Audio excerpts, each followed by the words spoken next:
स्वागत करतो भाऊंनो पुन्हा नवीन व्हिडिओमध्ये. तर शेवटी आपल्याला ते बाबा मिळाले ज्या बाबाची आपल्याला मुलाखत घ्यायची होती. बाबांना तर आम्ही सकाळपासून हुडकत होतो, पण आता रात्रीचे 12 वाजलेत. रात्रीच्या 12 वाजलेला आपल्याला बाबा मिळालेत. तर बाबांचा परिचय घालून देतो. बाबा, आपला परिचय सांगा थोडक्यात. माझं नाव शामराव बळीबा कांबळे उर्फ शामराव सरनाईक कांबळे वेलंकर.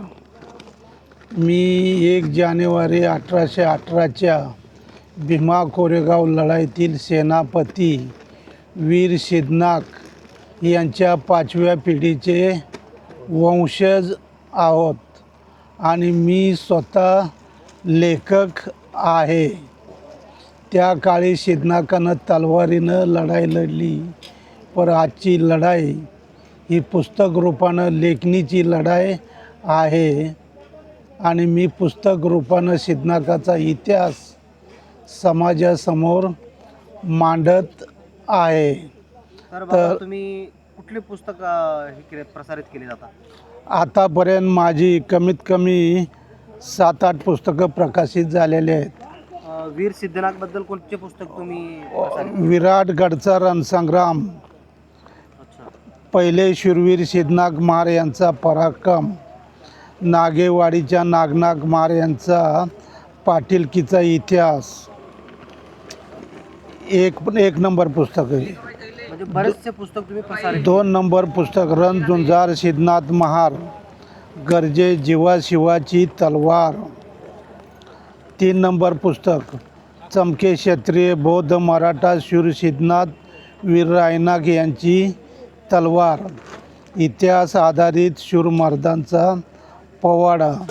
4थे पुस्तक बौद्ध राजे शिवाजी राजे शूर सिद्धनाथ राजे प्रतापगडचा रणसंग्राम. 4थे झालं. 5वे पुस्तक संभाजी राजे यांच्या देहाला अग्नी देणारे, दी ग्रेट मराठा पहिले सिद्धनाग महार. 6वं पुस्तक भीमा कोरेगाव रणगर्जना, वीर सिद्धनाग, वेलंग, तालुका वाई, जिल्हा सातारा. जगाचे भारताचे महान राष्ट्रवीर सिद्धनाग भीमा कोरेगाव लढाई आधी सौभाग्यवतीचे कुंकू पुसले. आता आगामी साहित्य अखंड भारताचे सुभेदार मेजर वीर सिद्धनाग भीमा कोरेगाव लढाई आणि परत भारताचे महान राष्ट्रवीर देशभक्त सिद्धनाग महार ही पुस्तकं मी आता प्रकाशित करणार भरपूर पुस्तकं तुम्ही प्रसारित केले करणार आहे. बाबा, सिद्धनाथ महार यांच्याबद्दल तर भरपूर कहाण्या ऐकल्यात, पण आता तुम्ही त्यांच्या घराचे वंशज म्हटल्यानंतर तुमच्याकडून आम्हाला इतिहास जाणून घ्यायचा आहे. तर तुम्ही सिद्धनाथ महार यांच्याबद्दल माहिती सांगा. सातारा जिल्ह्यात वाई प्रदेशात वाईच्या पश्चिमेला धोम धरणाच्या पलीकडं मौजे वेलंग हे ऐतिहासिक गाव. वेलंग हे गाव मध्यवर्ती सेंटरला गाव असल्यामुळे छत्रपती शिवाजी महाराज यांच्या स्वराज्याच्या काळात सैन्य जमा करण्याचे प्रमुख केंद्र आणि युद्धकलेचं शिक्षण देण्याचं प्रमुख केंद्र होतं. तर सातारा जिल्ह्यात वाई प्रदेशात मौजे वेलंग हे गाव शिवबाची मातुश्री राष्ट्रमाता जिजाऊंचं आजोळचं गाव, छत्रपती संभाजीराजे यांची पत्नी येसूबाईचं माहेरचं मुख्य गाव. तर सातारा जिल्ह्यात मानदेश प्रदेशात बौद्ध धर्मीय माननाग राजा राज्य करत होता. सातारा जिल्ह्यात म्हसवड ही माननाग राजाची राजधानी होती. म्हसवडचे सिद्धनाथ हे माननाग राजाचे कुलदैवत होते. माननाग राजा नाग जमातीचा सोमवंशीय बौद्ध धर्मीय राजा होता. पूर्वीच्या काळी मान, खटाव, कोरेगाव, फलटण, शिंगणापूर, म्हसवड, खानापूर, आटपाडी, सांगोला, पंढरपूर, विवाह घाटपर्यंत मानदेश प्रदेश बनला होता आणि अशा मानदेश प्रदेशात मानाक राजा राज्य करत होता. तर राज्य करत होता तर देवगिरीचा यादव वंशीय लखोजी जाधवाचा पूर्वज दुसरा शिंगण राजा हा सातारा जिल्ह्यात मानदेश प्रदेशात मानाक राजाच्या आश्रयाला वास्तव्याला होता. त्याच्यावर देवगिरीच्या रामदेवराव ब्राह्मणानं हल्लं केलं होतं. तेव्हा जखमी अवस्थेत मानाक राजाच्या आश्रयाला वास्तव्याला आला आणि त्याच्या अंगावर तलवारीचं वार असल्यामुळं तो अंगाला हळद लावून शेतकऱ्याच्या शिवारामध्ये फिरत होता. शेतकऱ्याची कांदा भाकरी खात होता, चटणी भाकरी. आणि मग त्या देवगिरीच्या यादव वंशी दुसरा शिंगण राजाला ब्राह्मणवाद्यानं खंडोबा केला पालीचा. आणि जेजुरी मग त्या मानाक आपलं देवगिरीच्या यादव वंशी दुसऱ्या शिंगण राजानं पालेगावच्या खंडाईत सावकाराच्या मुलीशी माळसाई संग लग्न केलं आणि तिथून जेजुरीच्या पठारावर धनगराच्या बानूशी लग्न करून तो देवगिरीचा यादव वंशी दुसरा शिंगण राजा विदर्भात सिंदखेड राजाला स्थायिक झाला. सिंदखेड राजा, आदगड राजा, किंगड राजा, मेवनागड राजा 5 गावावर सिंदखेडच्या लखोजी जाधवांच्या पूर्वजांची सत्ता होती. तर सातारा जिल्ह्यात फलटण हे सिंदखेडच्या लखोजी जाधवांचं आजोळचं गाव होतं. लखोजी विठोजी जाधव यांची विठोजी जाधवांची सासूरवाडी हे फलटण होतं आणि लखोजी जाधवांची सासूरवाडी फलटण होती. तर सातारा जिल्ह्यात मानदेश प्रदेशात 13व्या शतकात मुसलमान सत्तेच्या आक्रमणामुळं ब्राह्मणी धर्माच्या जहाल प्रचारामुळं मानदेश प्रदेशात म्हसवडच्या मानाक राजाच्या राजवंशी घराण्याची वाताहत झाली. म्हसवडच्या मानाक राजाचं राजवंशी घराणं सातारच्या फलटणच्या जावळी गावात वास्तव्यास आलं आणि त्यांनी म्हसवडच्या सिद्धनाथ ह्या कुलदैवताची स्थापना फलटणच्या जावळी गावात केली. आणि मग त्यांच्या घराण्यात मूळ पुरुषास नवसानं कुलदैवताच्या नावानं सिद्धनाथ हे नाव ठेवण्यात आलं. तर मूळ पहिले सिद्धनाथ महार बहामणी राज्यात बौद्धांचे सेनापती होते. त्यांनी 52 हक्काच्या संधा ठोकरल्या होत्या आणि सातारला वाईला मूळ पहिले सिद्धनाथ महाराज यांच्या सैन्य छावण्या होत्या. त्यांचे कांबळे भाऊबंद वाईला राहत होते. वाईला त्या काळी विराट नगरी हे नाव होतं आणि त्याच्यानंतर वाईला वाईट हे नाव मिळालं.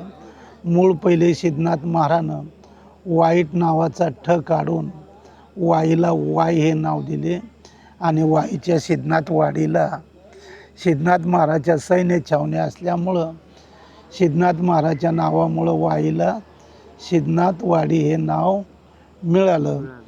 मूळ सिद्धनाथ महाराजनं लढाऊ महाराजांवरती 52 बौद्ध धर्मीय महाराजांवरती 52 हक्काच्या संधा नाकारल्या होत्या.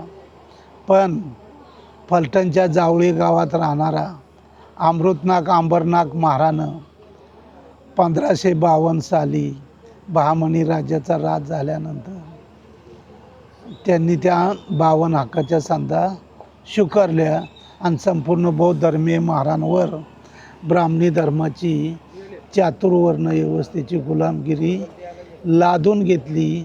लढाऊ बौद्ध धर्मीय महारांना मूळ बौद्ध धर्मीय गाव पांढरीतून स्थलांतरित करून नवीन गाव पांढरीत वसाहत करण्यासाठी गावकीच्या कामासाठी हराठी हाडकी हाडवळ ही जमीन इनाम दिली. मूळ पहिले बौद्ध धर्मीय सिद्धनाथ महार यांचा नातू दुसरे सिद्धनाथ महार हे निजामशाहीचे सरदार होते. ते फलटणच्या जावळी गावात वास्तव्याला होते. तर त्यांची बहीण माळसाई उर्फ गिरजाबाई ही सिंदखेडच्या लोकोजी विठोजी जाधवांना दिली होती. आणि लोकोजी विठोजी जाधवांची बहीण जोंधळाबाई ही निजामशाहीचे सरदार सिद्धनाथ महार यांना दिली होती. त्यामुळे जिजाऊंचा आणि शहाजीराजांचा विवाह जिजाऊंचे मामा निजामशाहीचे सरदार सिद्धनाथ महार आत्या जोंधळाबाई आणि शहाजीराजांचे मामा फलटणचे जगतपाल जगताप नाईक निंबाळकर यांनी मुर्तुजा निजामशाहीच्या दरबारात दौलताबाद येथे 1610 साली जिजाऊंचा विवाह आणि शहाजीराजांचा विवाह लावून दिला. जिजाऊंच्या विवाहावर माहेरच्या सिंदखेडच्या जाधवांनी बहिष्कार टाकला होता. कारण मालोजी भोसले हे सिंदखेडच्या लोकोजी जाधवांच्या हाताखाली सरदारकीची नोकरी करत होते आणि आपल्या हाताखाली नोकरी करणाऱ्या सरदारानं आपल्या मांडीला मांडी लावून बसणं हे लकोजी जाधवाला खटकत होतं. त्यामुळे त्यांनी जिजाऊंच्या शहाजीराजांच्या लग्नाला विरोध केला. त्यामुळं जिजाऊंचा आणि शहाजीराजांचा विवाह मूर्तिजा निजामशाहीच्या दरबारात दौलताबाद येथे जिजाऊंचे मामा निजामशाहीचे सरदार सिद्धनाथ महारानं विवाह लावून दिला. आणि जिजाऊंच्या शहाजीराजांच्या विवाहानंतर जाधव माने खंडागळे गायकवाड काकडे काही भोसले घराणी हे निजामशाही सोडून मोगलांना जाऊन मिळालीत. त्यामुळं निजामशाहीनं त्यांची सरदारकीची वतनं खालसा केलीत. ही घराणी निर्वासित झालीत, भूमिहीन झालीत मराठवाड्यात. आणि मग जिजाऊंच्या शहाजीराजांच्या विवाहानंतर 1610 साली निजामशाहीचे सरदार सिद्धनाथ महार यांनी संपूर्ण महार जातीसाठी महार वतनाच्या इनामी जमिनीच्या संधा मूर्तिजा निजामशाहीकडून आणल्या. त्यांना मारकी म्हणतात. महाराष्ट्राच्या कर्नाटकच्या 22 जिल्ह्यामध्ये महसुलापासून मुक्त असणारी 4.5 लाख हेक्टर जमीन लढाऊ महारांना त्या काळी मिळाली. त्याला महारवतन म्हणतात. अमृतनाथ महारानं 52 हक्काची सनद आणली, पण महारवतनाच्या इनामी जमिनीच्या संधा आणल्या नाहीत. हा इतिहास आहे. अमृतनाथ अंबरनाथ महारानं फलटणच्या जावळी गावातून स्थलांतरित होऊन महाबळेश्वरच्या पायथ्याला नवीन जावळी गावची निर्मिती केली. ते मोरे कुळातले होते. आणि वाईला त्यांनी आदिलशाहीची सैन्य छावणी निर्माण केली. वाई तालुक्यात वेलंग गावाला सुद्धा वाई प्रदेश हा चंद्रराव मोऱ्यांच्या ताब्यात आला होता. आणि तेच अमृतनाथ महार चंद्रराव मोऱ्यांचे पूर्वज होते. तर इतिहास हा असा आहे. तर मग निजामशाहीचे सरदार सिद्धनाथ महार यांनी संपूर्ण महार जातीसाठी महार वतनाच्या इनामी जमिनीच्या संधा मूर्तिजा निजामशाहीकडून आणल्या. आणि ते सातारच्या शिरवळ भागात वास्तव्याला असताना जाधव माने खंडागळे गायकवाड काकडे जगताप ही घराणी सातारच्या शिरवळ भागातून येऊन सिद्धनाथ महाराला येऊन मिळाली. पण लखोजी जाधव हे मोगलांकडून परत निजामशाहीच्या भेटीला गेले. त्यांच्या मुलांची आणि त्यांची निजामशाहीनं कपटानं हत्या केली. लखोजी जाधवांच्या घराण्याचा निर्वंश झाला. जाधवांचं कोण शिल्लक राहिले नाही, त्यांचे भाऊबंद शिल्लक राहिले आणि ते निजामशाहीचे सरदार सिद्धनाथ महाराला येऊन मिळाले. सिद्धनाथ महारानं त्यांचं स्वागत करून सातारच्या शिरवळ भागातून वाई प्रदेशावर चढाई करून हजार हजार सैन्याच्या 4 तुकड्या निर्माण केल्या. आंबाडी घाट, तोच मांढरदेव घाट, वाई तालुक्यात चिखलगाव, आसरं, खिंड, रायरेश्वरचा प्रदेश तो, आणि हिकुडचा वेळे घाट, जो आता जो घाट काढला ना वेळे घाट, आणि वाठारचा भाग, अशा भागातून सिद्धनाथ महारानं वाई प्रदेशावर हजार हजार सैनिकांच्या तुकड्या बनवून वाई प्रदेशावर चढाई केली. आणि वाई प्रदेशात जावळीचे चंद्रराव मोरे उर्फ बाळाजी मोरे यांचा पराभव केला आणि त्यांना वाई प्रदेशातून हिसकावून जावळीला पळवून लावले. वाईची आदिलशाहीची सैन्य छावणी निजामशाहीचे सरदार सिद्धनाथ महारानं उद्ध्वस्त केली आणि वाईला पसरणी गावी निजामशाहीचे सरदार सिद्धनाथ महारानं निजामशाहीची सैन्य छावणी निर्माण केली. तिथं त्याला मालकनपेठ म्हणतात. ती वाईला मोठी व्यापाराची बाजारपेठ होती. निजामशाहीचे सरदार सिद्धनाथ महार यांच्या नेतृत्वाखाली जाधव, माने, खंडागळे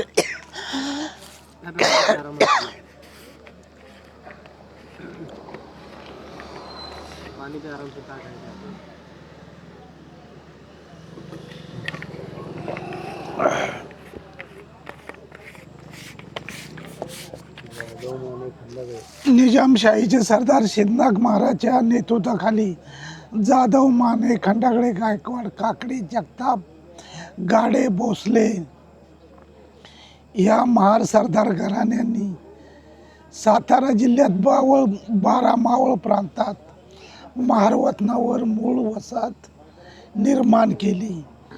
निजामशाहीचे सरदार सिद्धनाथ महारानं सातारा जिल्ह्यात वाई प्रदेशात वाईच्या पश्चिमेला बौद्धकालीन तेलंग गावात महारवतनावर मूळ वसाहत निर्माण केली आणि ते 119 हे महारवतनाचं गावठाण वेलंग गावात. आणि सिद्धनाथ महारानं जावळीच्या अमृतनाग, अंबरनाग महार मोरे सरदारांची सैन्य छावणी उद्ध्वस्त करून त्यांना हाराटी मार्की या जमिनीवरून निर्वासित करून जावळीला, त्यांच्या गावाला, मूळ महाबळेश्वरच्या पायथ्याला पळवून लावलं. मोरे हाराटी मार्कीपासून निर्वासित झाले. त्यावेळी महाबळेश्वरच्या कराडपर्यंत, कृष्णाथडीच्या उगमाच्या महाबळेश्वरच्या तिथून ते कराडपर्यंत वाई प्रदेश निजामशाहीचे सरदार सिद्धनाथ महाराजच्या नेतृत्वाखाली आला. सिद्धनाथ महारानं बौद्धकालीन तेलंग गावचं नामांतर करून बौद्धकालीन तेलंग गावाला वेलंग हे नाव दिलं.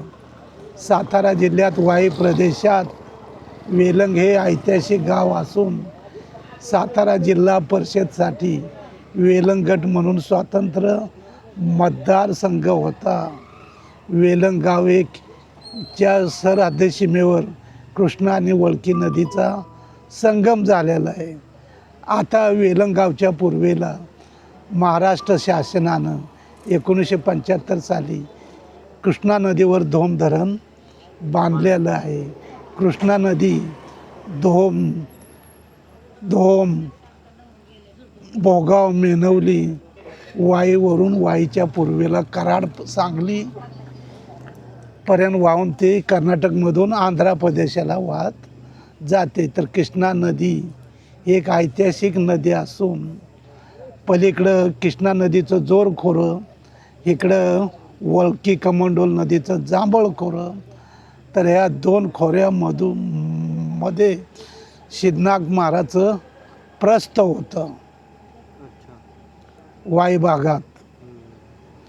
आणि मग निजामशाहीचे सरदार सिद्धनाथ महार यांचा नातू तिसरा सिद्धनाथ उर्फ सिद्धनाथ बाजी महार हा शिवनेरी गडावर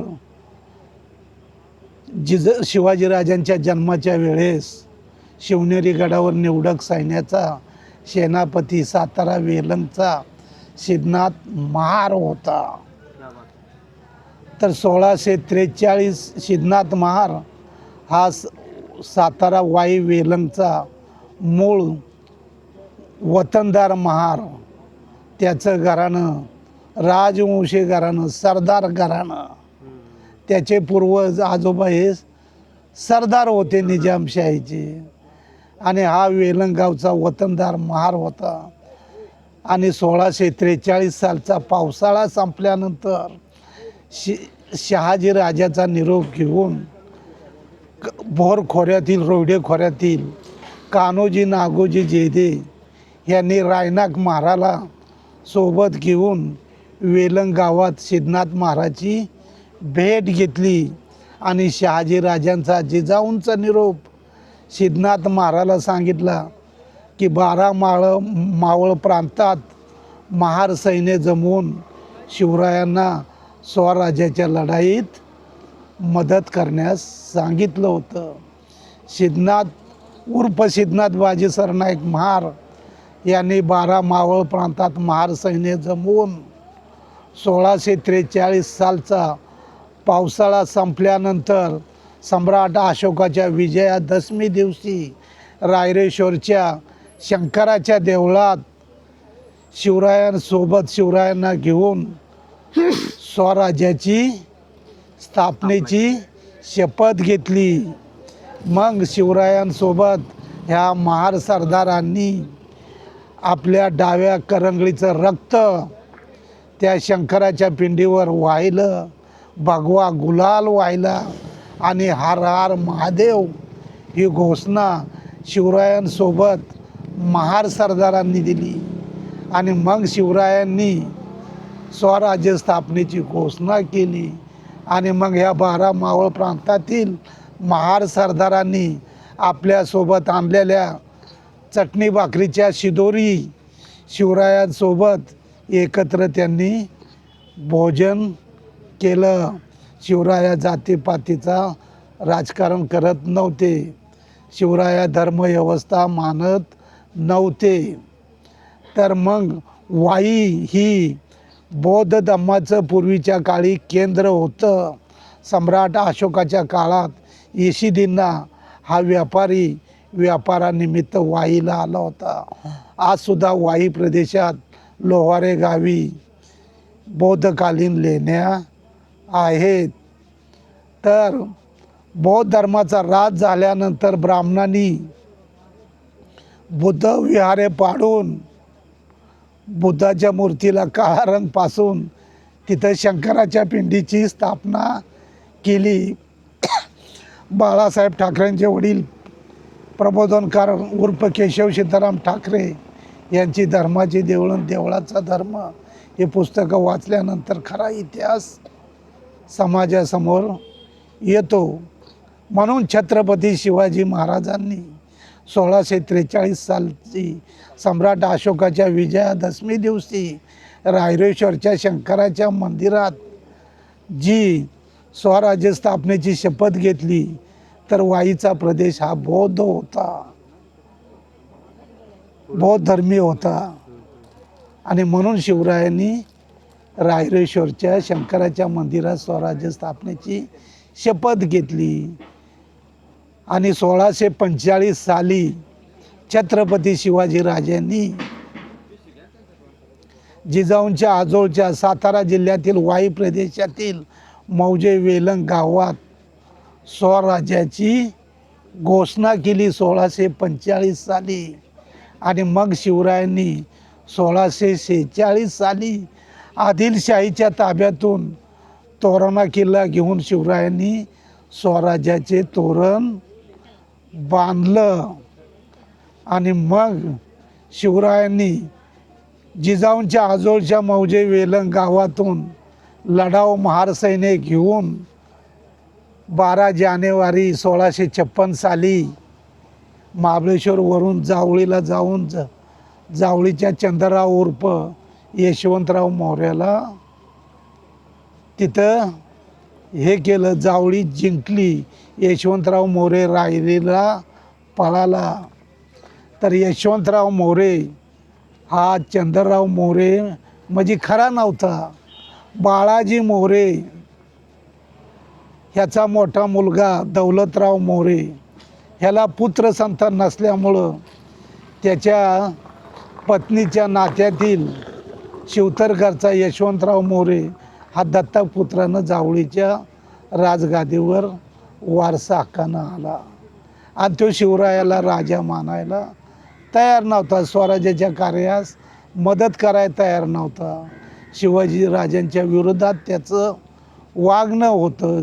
शिवाजी राजानं त्याच्याशी गोडी गुलाबीनं वागण्याचा प्रयत्न केला. त्याच्या बहिणीला लग्नाची मागणी घातली कलावतीला, त्यानं विरोध केला. तो स्वराज्याला अडचणी निर्माण करू लागला.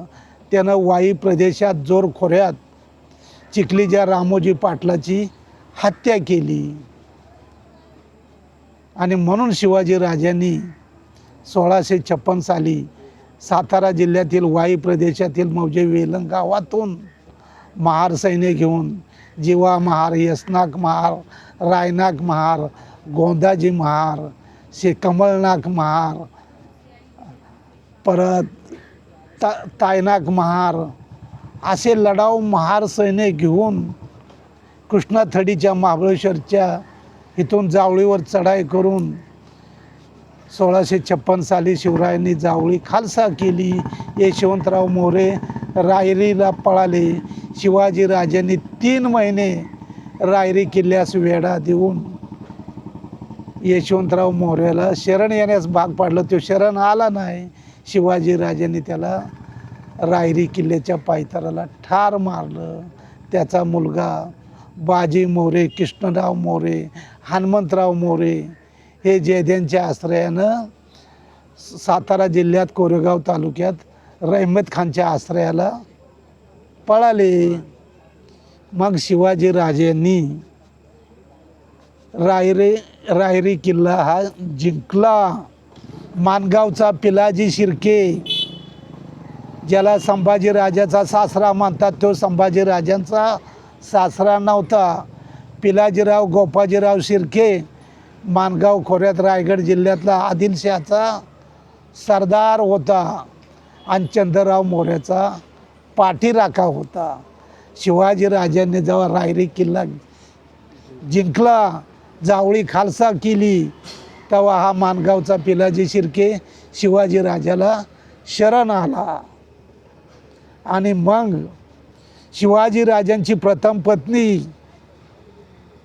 सईबाई ही प्रतापगडच्या युद्धापूर्वी वारली होती.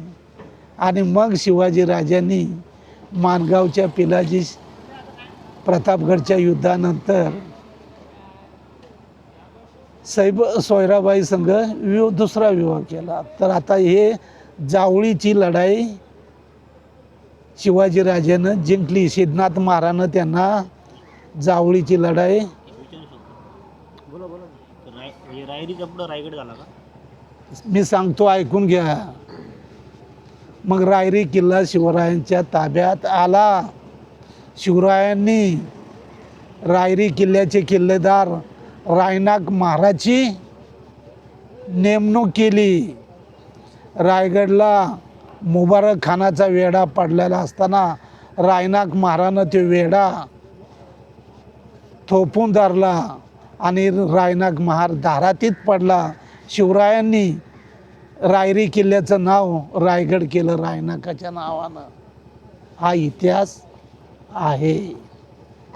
तर रायनाक महाराचा आजा रायाजी महार हा निजामशाहीचा सरदार होता. भोरखोरं रायरीखोरं वर्धा घाट हा रायाजी महाराच्या ताब्यात होता. तर निजामशाहीचे सरदार रायाजी महार जेदे आणि खोपडे यांच्या वतनदारीत मारला गेला. म्हणून ह्या आजोबाच्या नावानं त्याचं नाव रायनाक ठेवलं. तर मग शिवरायांनी रायनाक महाराजचं नाव आणत तिथं रायनाकाला रायगडचा किल्लेदार नेमला. आणि मग शिवाजी राजांनी प्रतापगडचे किल्लेदार म्हणून जिवा महार यांची नेमणूक केली.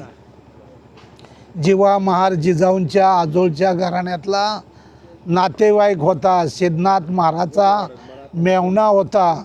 सिद्धनाथ महाराची बहीण कमळाई ही जिवा महाराला दिली होती. जिवा महाराचा आजोबा पहिले जिवाजी महार हे कोकणात आदिलशाहीचे सरदार होते. सायनाक महार, सायाजी महार आणि जिवा महार जावळीच्या चंद्रराव मोऱ्याच्या संघर्षातून पहिले जिवाजी महार आणि सायाजी महार यांची घराणी सातारा जिल्ह्यात वाई प्रदेशात निजामशाहीचे सरदार सिद्धनाथ महाराजच्या आश्रयाला आलीत कोकणातून. आणि म्हणून सिद्धनाथ महाराजची बहीण त्या जिवाजी महाराजच्या नातूला जिवा महाराला दिली होती. ती कमळाई होती. प्रतापगडच्या युद्धाच्या वेळेस ज्यावेळेस प्रतापगड अफजल खान हा 10 वर्ष वाईचा सुभेदार होता. शिवाजी राजांनी आदिलशाहीला अनेक धक्के देण्यास सुरुवात केली. तोरणा किल्ला घेतला, जावळी ताब्यात घेतली, चंद्रराव मोऱ्याचा पराभव केला, वाई प्रदेशात कमळगड घेतला, गेराकेंजळगड घेतला, रायरीचा प्रदेश घेतला, जावळी घेतली, रायरीचा किल्ला रायगड घेतला. त्यामुळं आदिलशाही हादरली. मग आदिलशाहीनं विजापूरला पैजेचा मान्यवर सरदारांचा दरबार भरवला आणि शिवाजी राजाचा बंदोबस्त करण्यासाठी सरदारांची नेमणूक करण्याचं काम चालू केलं. कुठला सरदार शिवाजी राजांच्या विरोधात लढण्यास तयार होईना. मग हा महाकाया अफजल खान ह्यानं आदिलशाहीच्या दरबारात बडी बेगम साहेबाच्या समोर पैजेचा विडा उचलून तो शिवाजी राजाला मारायला तयार झाला. बोला कहा है वो पहाड़ी चूहा, शिवाजी जैसा मैं उसको गर्दन पकड़ के उसको सिर कलाम करके आपके सामने आपके दरबार में हाजिर कर दूंगा. अफजल खानानं विजापूरच्या दरबारात पैजेचा विडा उचलून आदिलशाहीनं त्याची भरपूर सामुग्री हत्ती घोडं उंट देऊन त्याच्याबरोबर मान्यवर सरदार देऊन वाईच्या मोहिमेवर त्याला पाठवलं. अफजल खान शिवाजी राजाला मारायला येत आहे ही पहिली खबर मुसलमान सरदार रुस्तमेज खान ह्यानं शिवाजी राजांना कळवली आणि त्यानं शिवाजी राजाला वाघनखे बनवून दिली. अफजल खान शिवाजी राजाला मारायला येत आहे आणि तो विजापूर मधल्या मार्गानं तो फलटणवरून वाईला शिरगाव खिंडून तो वाईला आला होता. अफजल खानानं पैजेचा विडा उचलून तो शिवरायांना मारण्यास येत आहे. ऐन पावसाळ्याचे दिवस होते. शिवाजी महाराज पुरंदर किल्ल्यावर राहत होते.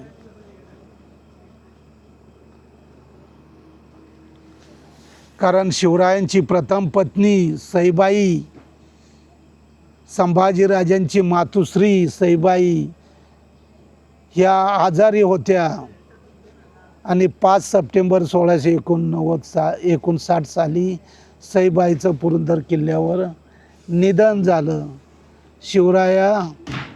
ची पत्नी सईबाई मृत्यू पावल्यानंतर संभाजीराजे 2.25 वर्षाचे होते. त्यांची मोठी बहीण सखूबाई 4 वर्षाची होती. संभाजीराजे मातृसुखाला पोरके झाले. जिजाऊंनी शिवबाच्या 2 मुलांचं पालन पोषण करण्याची जबाबदारी घेतली. अशातच ऐन पावसाळ्याच्या दिवसात शिवरायांना दुःख झालेलं असताना अफजल खान विजापूरहून तो वाईला येऊन त्यानं दसऱ्याच्या अगोदर तिथं तळ ठोकला होता. शिवराया, सिद्धनाथ महार, जीवा महार, यशनाग महार हे वाई प्रदेशात कमलगडावर वास्तव्याला होते. कारण कमलगड हा वाई प्रदेशात सुरक्षित गड होता. चारी बाजूनं टेलणी करणारा गड होता. कारण सिद्धनाथ महाराजची बहीण कमळाई ही जीवा महाराला दिली होती आणि शिवाजीराजे कमलगडावर वास्तव्याला होते. ते भोर खोऱ्यातून आश्रयखिंडीतून कमलगडावर येत होते आणि त्यामुळं आकोशी गावावरनं जीवा महाराजची पत्नी कमळाई ही शिवाजीराजाला सैन्याला जेवण पुरवत होती. म्हणून तिच्या नावानं शिवरायांनी नवरा नवरीच्या डोंगराला कमळगड हे नाव दिलं. आणि मग अफजल खान हा वाईला आल्यानंतर वाईला डोल्या गणपतीचं मंदिर नव्हतं, लक्ष्मीचं मंदिर नव्हतं. वाईला वाळवंट होतं. वाईचा कृष्णाजी भास्कर कुलकर्णी हा अफजल खानाचा वकील होता. वाई प्रदेशात मराठा सरदार जहागिरीसाठी वतनासाठी अफजल खानाला फितूर झाले होते. वाई प्रदेशात फक्त जिजाऊंचं आजोळचं घराणं, संभाजीराजांची पत्नी येसूबाईचं माहेरचं घराणं, संभाजीराजांच्या ध्येयाला अग्नी देणारे सिद्धनाथ महार आणि स्वराज्याचा लढा उभारणारे ते सिद्धनाथ महार आणि त्यांचा नातू एक जान खर्ड्याच्या लढाईतील आणि भीमा कोरेगाव लढाईतील सिद्धनाथ महार यांचंच घराणं शिवरायांच्या पाठीशी होतं आणि त्यांनी महार सैन्य जमावलं होतं. आणि त्यांचा पूर्वज सिद्धनाथ बाजी उर्फ सिद्धनाथ महार हा शिवरायांच्या पाठीशी खंबीरपणे उभा राहिला आणि तो जिजाऊंच्या आजोळच्या घराण्यातील नातेवाईक सरदार होता. आणि मग त्यांनी व्यवहार रचना आखली. शिवराया महाबळेश्वरवरून जावळीच्या माथ्यावरून प्रतापगडावर पोच झाले आणि कृष्णाजी भास्कर कुलकर्णीनं आणि तो हा पंत होता त्यांनी प्रतापगडची वाट अफजल खानाला दाखवली. अफजल खानाचा वकील कृष्णाजी भास्कर कुलकर्णी वाईचा वतनदार जागीरदार ब्राह्मण होता आणि शिवरायांचा वकील मुसलमान काजी हैदर होता. तर शिवरायांना वाघनके रुस्तमेज खाननं बनवून दिलीत.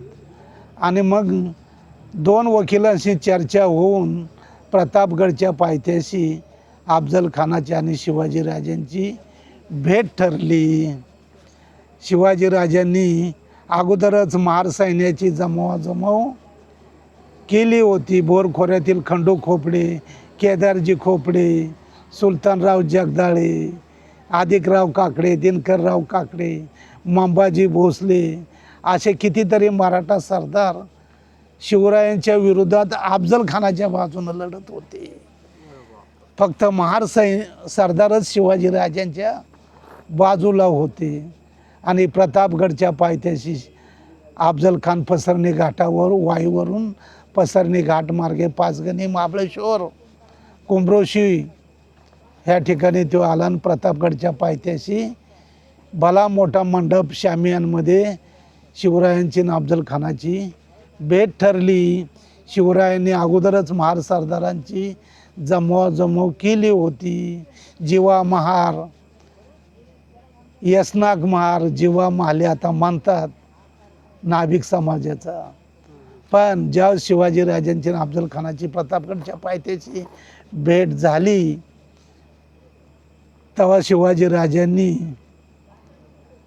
अफजल खानाच्या पोटात वाघनखे खुपसून अफजल खानाचा कोथळा बाहेर काढला. अफजल खान मोठ्यानं किंकाळा ओरडला, दगा दगा. तेवढ्यात सय्यद बंडा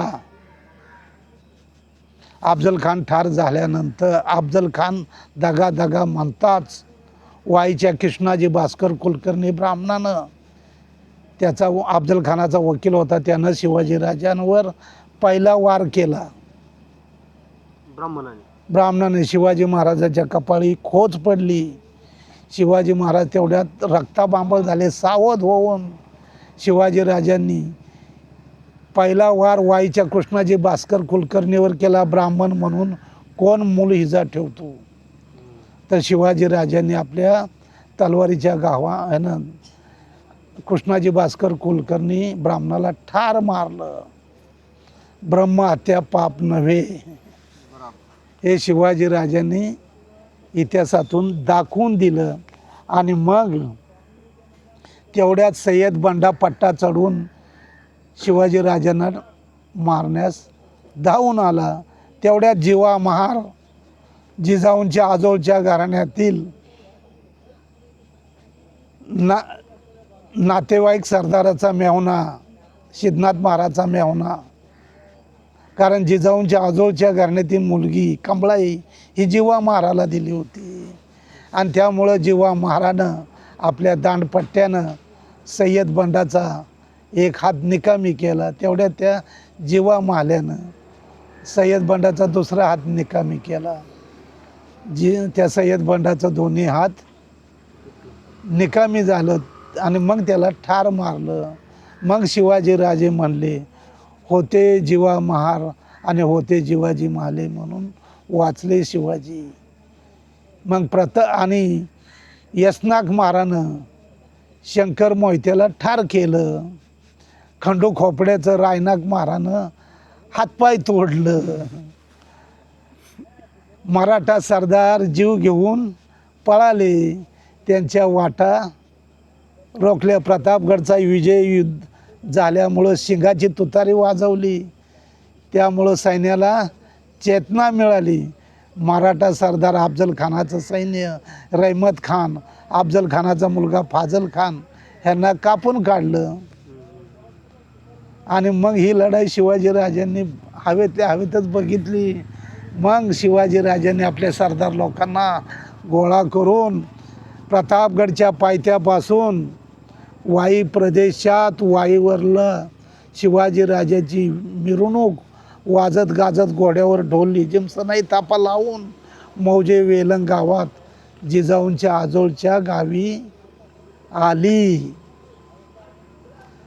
त्या शिवाजीराजांची मिरवणूक आल्यानंतर जिजाऊंच्या आजोळच्या घराण्यातील नातेवाईक सरदाराची पत्नी गारजाई, सिद्धनाथ महाराजची पत्नी गारजाई, जिजाऊंच्या आजोळच्या घराण्यातील नातेवाईक सरदाराची बहीण कमळाई, जीवा महाराजची पत्नी, ह्या ननंद भाऊजया हातामध्ये हळदी कुंकावाचं ताट घेऊन शिवरायांना ओवाळण्यास गेल्या.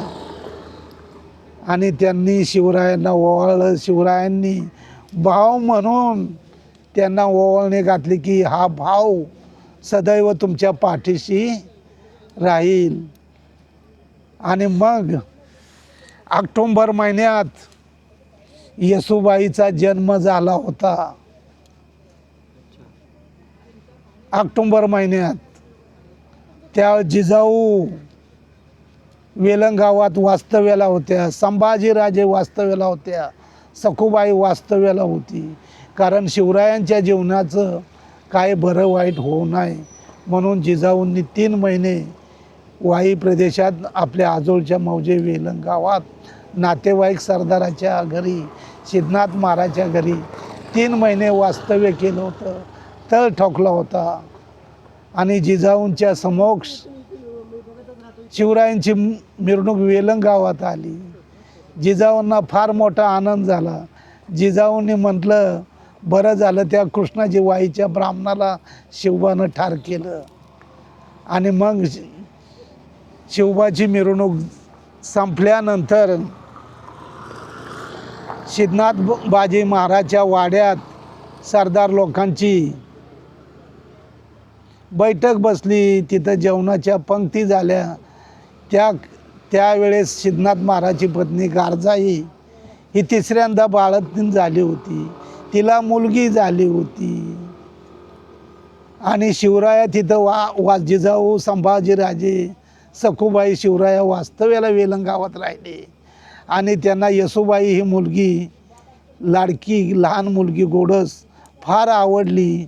शिवरायांनी आपल्या नातेवाईक सरदाराच्या मुलीस येसूबाईस मांडीवर घेऊन आवडीनं प्रतापगडच्या युद्धात यश मिळालं म्हणून जिजाऊंच्या संमतीनं येसू हे नाव ठेवलं.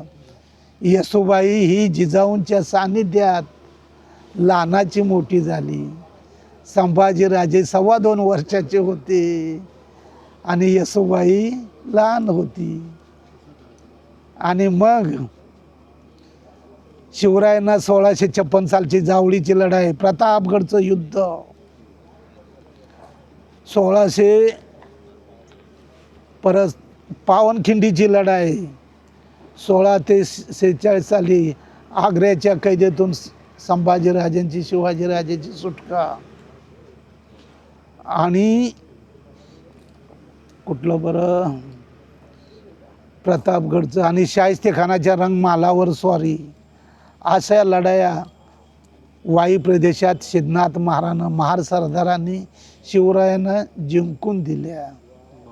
संभाजीराजे आग्र्याच्या कैदेतून सुटून आल्यानंतर ते बौद्ध बनतेच्या वेशात आले. आणि मग संभाजीराजांचा विवाह जिजाऊंच्या पसंतीने शिवरायांच्या सहमतीनं येसूबाई शंभूराजांचा विवाह बुद्धाच्या शाक्य पंथात मौजे वेलंग तालुका वाई जिल्हा सातारा सर्वे नंबर 119 ह्या गावात 29 फेब्रुवारी 1667 साली झाला. आणि मग येसूबाई ही बालपणात रायगडावर वास्तव्याला आली. शिवरायांची राजधानी कुठं होती? राजगड. आणि संभाजीराजे मग कुठं आले? येसूबाई जिजाऊंच्या बरोबर 9 वर्षाची होती येसूबाई, 9 वर्षाची. लहानपणात विवाह झाला नाही येसूबाईचा. आणि मग येसूबाई संभाजीराजांच्या बरोबर रायगडावर वास्तव्याला आल्या, पाचाड गावात. जिजाऊ त्यांच्या समोर होते. म्हणून म्हटलं की जिजाऊंच्या संमतीनं येसूबाईचा शंभूराजांचा विवाह पार पडला. जिजाऊंनी येसूबाईस शंभूराजांसाठी लग्नाची मागणी घातली. शिवाजीराजे म्हणले, गारजाई आका तुम्ही आमच्या व्याही बहीण झाला, सिद्धनाथ बाजी तुम्ही आमचे व्याही झालात. आणि शिवाजीराजांचा राज्याभिषेक 1674 साली रायगडावर झाला. एक महाराष्ट्रात एक शूद्र राजा झाला. ब्राह्मणांचं पीत खवळलं, मराठा सरदारांचं पीत खवळलं. सिद्धनाथ महाराजच्या मृत्यूनंतर त्याच्या घराण्याचा ब्राह्मणांनी सगळ्या मराठ्यांनी निपात केला, वंशसार केला. सिद्धनाथ महाराजची सून कृष्णनाग महाराजची पत्नी राजाई 6 महिन्याची गरोदर असताना फलटणच्या निंबाळकरांच्या आश्रयाला फौत झाली जखमी अवस्थेत. कारण काय? जेदे मोरे हे सिद्धनाथ महाराजचे विरोधक होते. कारण पहिल्यापासून निजामशाहीचे सरदार सिद्धनाथ महाराजनं मोऱ्यांना वेलंग गावावरनं निर्वासित करून जावळीला पळवून लावलं होतं. परत त्यांच्या नातूनं जावळी खालसा करायला लावली. मोऱ्यांना स्थानच नव्हतं, ते जयद्यांच्या आश्रयाला वास्तव्याला होते.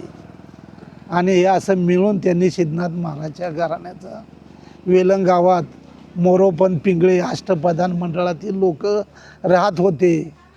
शिवरायांनी 1656 साली जावळी 56 साली प्रतापगडावर 56 नाही 1659 नंतर प्रतापगडावर भवानी देवीची स्थापना केली. वेलंग गावात जिजाऊंच्या आजोळच्या मौजे वेलंग गावात 26 एकर जमीन इनाम दिली होती. इनाम भवानी देवीसाठी. त्या भवानी देवी इनाम जमिनीवर ट्रस्टी मॅनेजर म्हणून मोरोपंत पिंगळे, अष्टप्रधान मंडळातील फडणीस, महाजनी, कारखानीस, थिटे, रानाडे असे ब्राह्मण भवानी देवी इनाम जमिनीवर टेस्टी मॅनेजर होते. हा इतिहास आहे.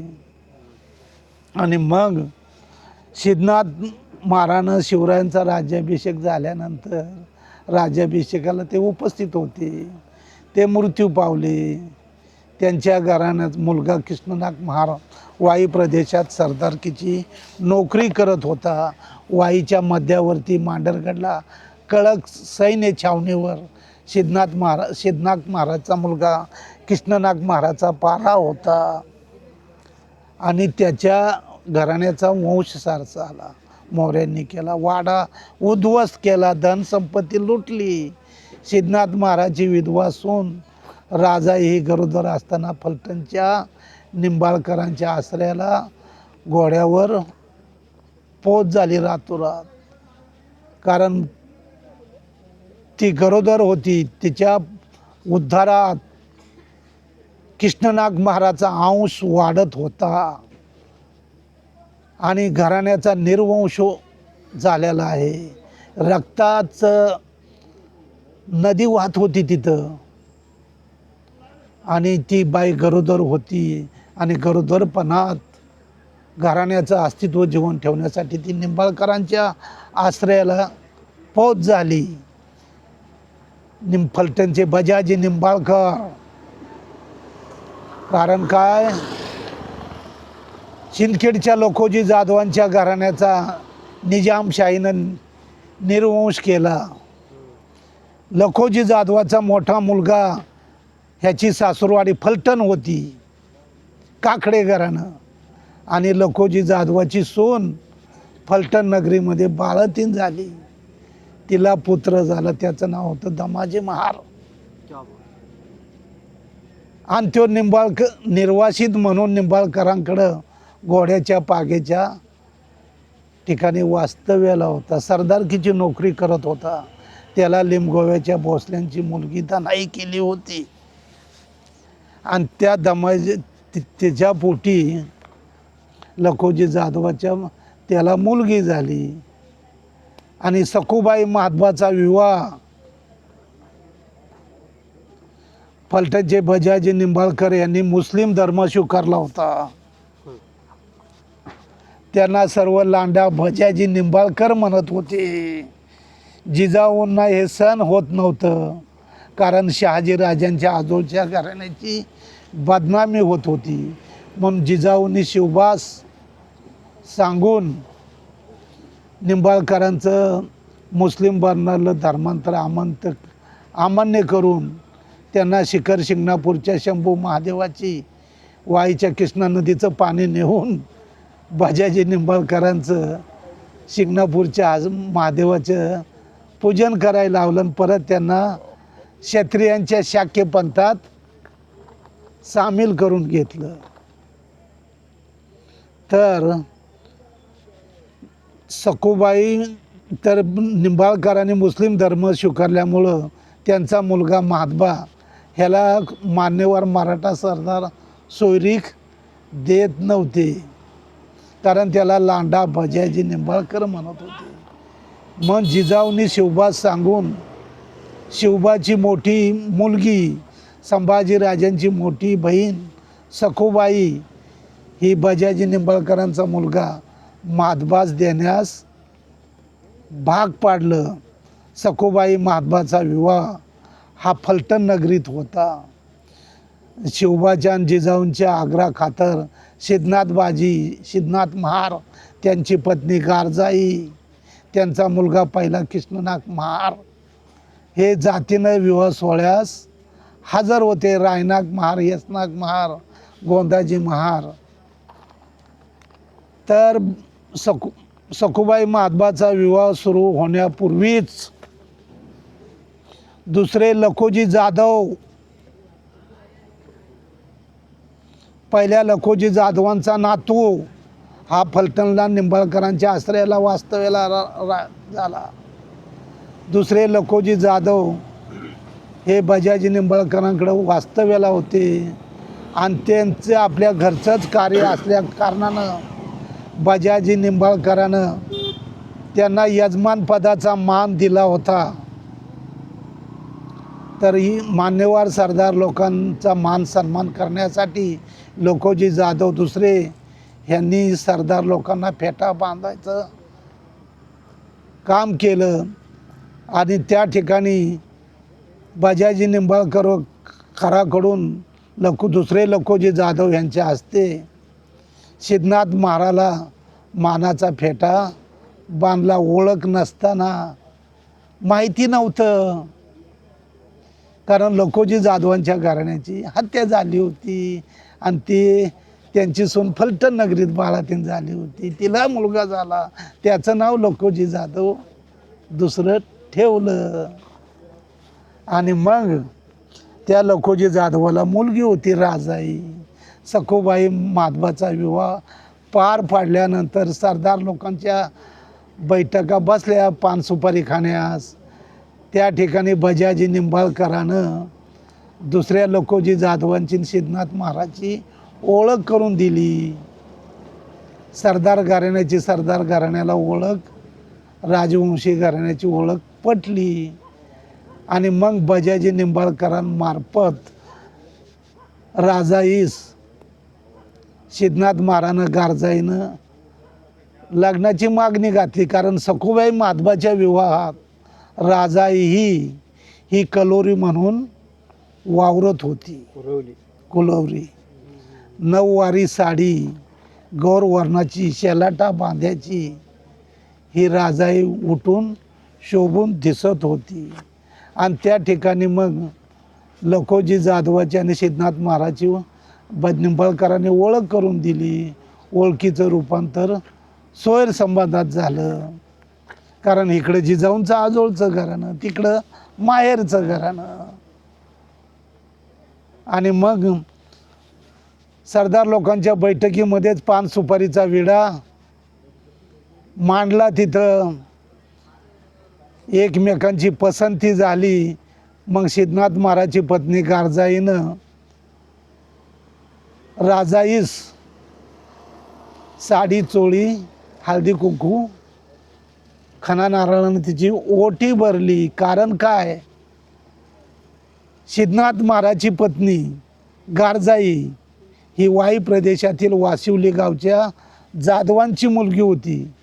कारण जाधवांनी विदर्भातून स्थलांतरित होऊन निजामशाहीचे सरदार सिद्धनाथ महाराबरोबर महारवतनाच्या इनामी जमिनीच्या संधा स्वीकारून वाई प्रदेशात वसाहत निर्माण केली होती.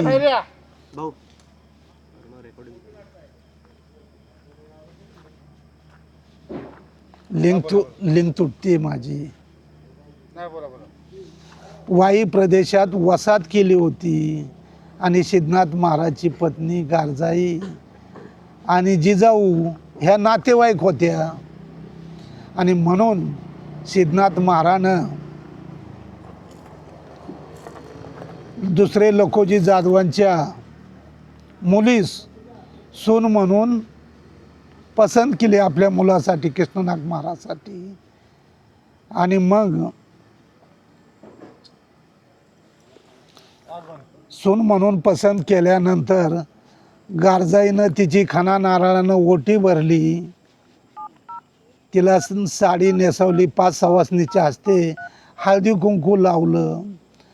आणि सखुबाई माधवाचा विवाह पार पाडल्यानंतर दुसऱ्या वर्षी फलटण नगरीत निंबाळकरांनी कृष्णनाग महाराजचं आणि राजाईचं लग्न आपल्या वाड्यात लावून दिलं होतं. कारण राजाई ही येसूबाईच्या लग्नात संभाजी राजांबरोबर कलोरी म्हणून आली होती. संभाजी राजांनी राजाईला बहीण मानली होती आणि ती गरोदर असताना फलटण नगरीत वास्तव्याला आली घराण्याचा अंश वाढवण्यासाठी. आणि 9 महिने 9 दिवसांनी राजाई ही घोड्याच्या पागेच्या ठिकाणी बाळतीन झाली. तिचा भाव दमाजी महार हा निंबाळकरांकडे नोकरी करत होता. वाई प्रदेशात वेलंग गावात घराण्याचा निपात झाल्यानंतर वास्तव्यालाच कोण नाही, तिथं रक्ताचं पाट वाहिलं. आश्रय नसल्यामुळं ती आपल्या भावाच्या घरी आश्रयाला आली. त्या ठिकाणी 9 महिने 9 दिवसानं राजाई बाळातीन झाली. तिला आवळे जावळे असे 2 पुत्र झालं. एक मूल मोठं 6 महिन्याचं रांगत असताना घोड्याच्या टापाखाली चेंगरून मेलं. एक मूल वाचलं. तिनं त्याच्यावर जीवापाड प्रेम करून घोड्याच्या पागेत त्याला सांभाळ करून आपला सासरा स्वराज्याचा सेनापती सिद्धनाथ महार याच्या नावावरनं आपल्या एकुलत्या एक मुलाचं नाव सिद्धनाथ ठेवलं. पेशवाईत सिद्धनाथ महार हे नाव उदयास आलं. मग त्या सिद्धनाथ महारानं फलटणच्या निंबाळकरांच्या आखाड्यात युद्धकलेचं शिक्षण घेतलं. तलवार चालवणं, घोडा फेकणं, घोड्याला रपेट मारणं, कुस्ती खेळणं, दांडपट्टा, त्यानं युद्धाच्या सर्व कला अवगत केल्या. आणि तो आपल्या आजोळच्या लिंबगोळ गावाला वास्तव्याला आला होता आईसोबत. आणि असाच पोरांसंग खेळत असताना त्याला पोरं म्हणली जोडीदार, ए पाहुण्या तू उपरा आहेस, इथं कशाला आलास? कारण ह्यानं डाव जिंकला, कुस्ती खेळायचा सगळं. त्या पोरांना चितपट करायचा, त्या पोरांना त्यांच्या आईवडिलांना राग यायचा ह्याचा. आणि मग त्याला ते उपऱ्या म्हणलीत. तुकडं मोडतोस इथं आमच्या गावात आणि आमच्यावरच राज करतोस होय. त्याला राग आला, तो रडत आपल्या आईकडे गेला. आईला त्यानं विचारलं, आई आपलं गाव कुठलं, काय कुठलं, आपण कुठल्या गावचं, कुठल्या खानदानीचं. आणि मग तो सिद्धनाथ महार आईला घेऊन हट्ट धरला त्यानं. मग त्या लिंबगोळ्यावरनं चालत निंबाळकरानं त्यांना घोडा दिला होता. मग ते आपला चालत घोडा घेऊन आपल्या वाई प्रदेशात वेलंग गावात आला होता. कारण घराण्याचा निर्वंश झाला, काहीच अस्तित्व शिल्लक राहिलं नाही. राहणार कुठं? मग ते आमच्या गावच्या गाव पांढरीच्या भैरोबाच्या देवळात रात्रीचे येऊन 8-9 वाजता आलेत. एवढ्या लांबून प्रवास करून कृष्णा नदीमध्ये हातपाय धुतलं आणि तिथून वाट काढत आता दिवे लागण्याची वेळ. गाई गुरं आपलीच गोट्याकडं चिटपाखरू. तर आता ते तंद्रीमध्येच चालला. तर त्याला स्वप्नामध्ये कुलदैवतानं दर्शन दिलं एका साधूच्या रूपात. बेटा कहाँ जा रहे है? ते मग दोघं मायले की हमारे गाव में, गावाकडं चाललोय. आणि त्या साधूनं जा बेटा तुम्हाला अच्छा हो जाएगा. आणि असं म्हणजे स्वप्नात त्यांना असं दृष्टांत दिला. आणि मागं पुढून बघतात तो साधू गायब झाला. मग ते भैरोबाच्या गावात आले. तिथं मोरोपंत पिंगळ्याचं भैरवराव पिंगळे होते. मोरोपंत पिंगळ्याचे नातेवाईक, मुलगा वगैरे सगळे ब्राह्मण. तर ते म्हणले ह्या मारणीनं आमचा देव बाटावला. त्यांना देवळातून गाव पांढरीनं हाकलून काढलं महार म्हणून. मग ते वरांड्याला आपले तिथं वडा होता तिथं आपले झोपले. मग दुसऱ्या दिवशी गाव पांढर जमली. मग ह्यानं सांगितलं मी वेलंग गावचं आहे. पण ते गाव मानायला तयार नाही. तिथं ते मोरे महार वतनावर हे बनले होते गाववाले, ते मानपान घेत होते. मग ह्यानं गाव पांढर जमली सगळी, त्या खोऱ्यातले सगळे महार समाज जमला. हा खरा काय आणि खरा खोटा काय, हा कोणाचा मुलगा? ही बाई गरोदर असताना इथून निघून गेली. फलटण हिच्या घराण्याचा, सरदार घराण्याचा निपात झालाय, येसुबाईच्या माहेरचा घराण्याचा. त्यामुळं संभाजी राजांच्या लढाईच्या धामधूमच्या काळात येसुबाईस मानगावच्या पिलाजी शिर्केच्या घराच्या आश्रया. तेव्हा हा सिद्धनाथ महार त्यानं गाव पांढर जमली. लोक गाव पांढरीनं निर्णय दिला. ऐन पावसाळ्याचं दिवस होतं, कृष्णा नदीला पूर आला होता. दोम डावावर खऱ्या खोट्याचा न्याय निवाडा होणार होता. मग एका बाजूला वतनदार तिथं मोरे महार आणि सिद्धनाथ महार हा तरुण पोऱ्या कृष्णा नदीच्या वाहत्या पाण्यात उड्या मारल्या आणि प्रत्येकानं 5 बुड्या मारायच्या. जो कासराभर वाहून जाईल तो त्या गावचा रहिवासी नाही. ह्या पोरगानं 5 बुड्या मारल्या. जिथं बुडी मारत तिथंच हा निघ.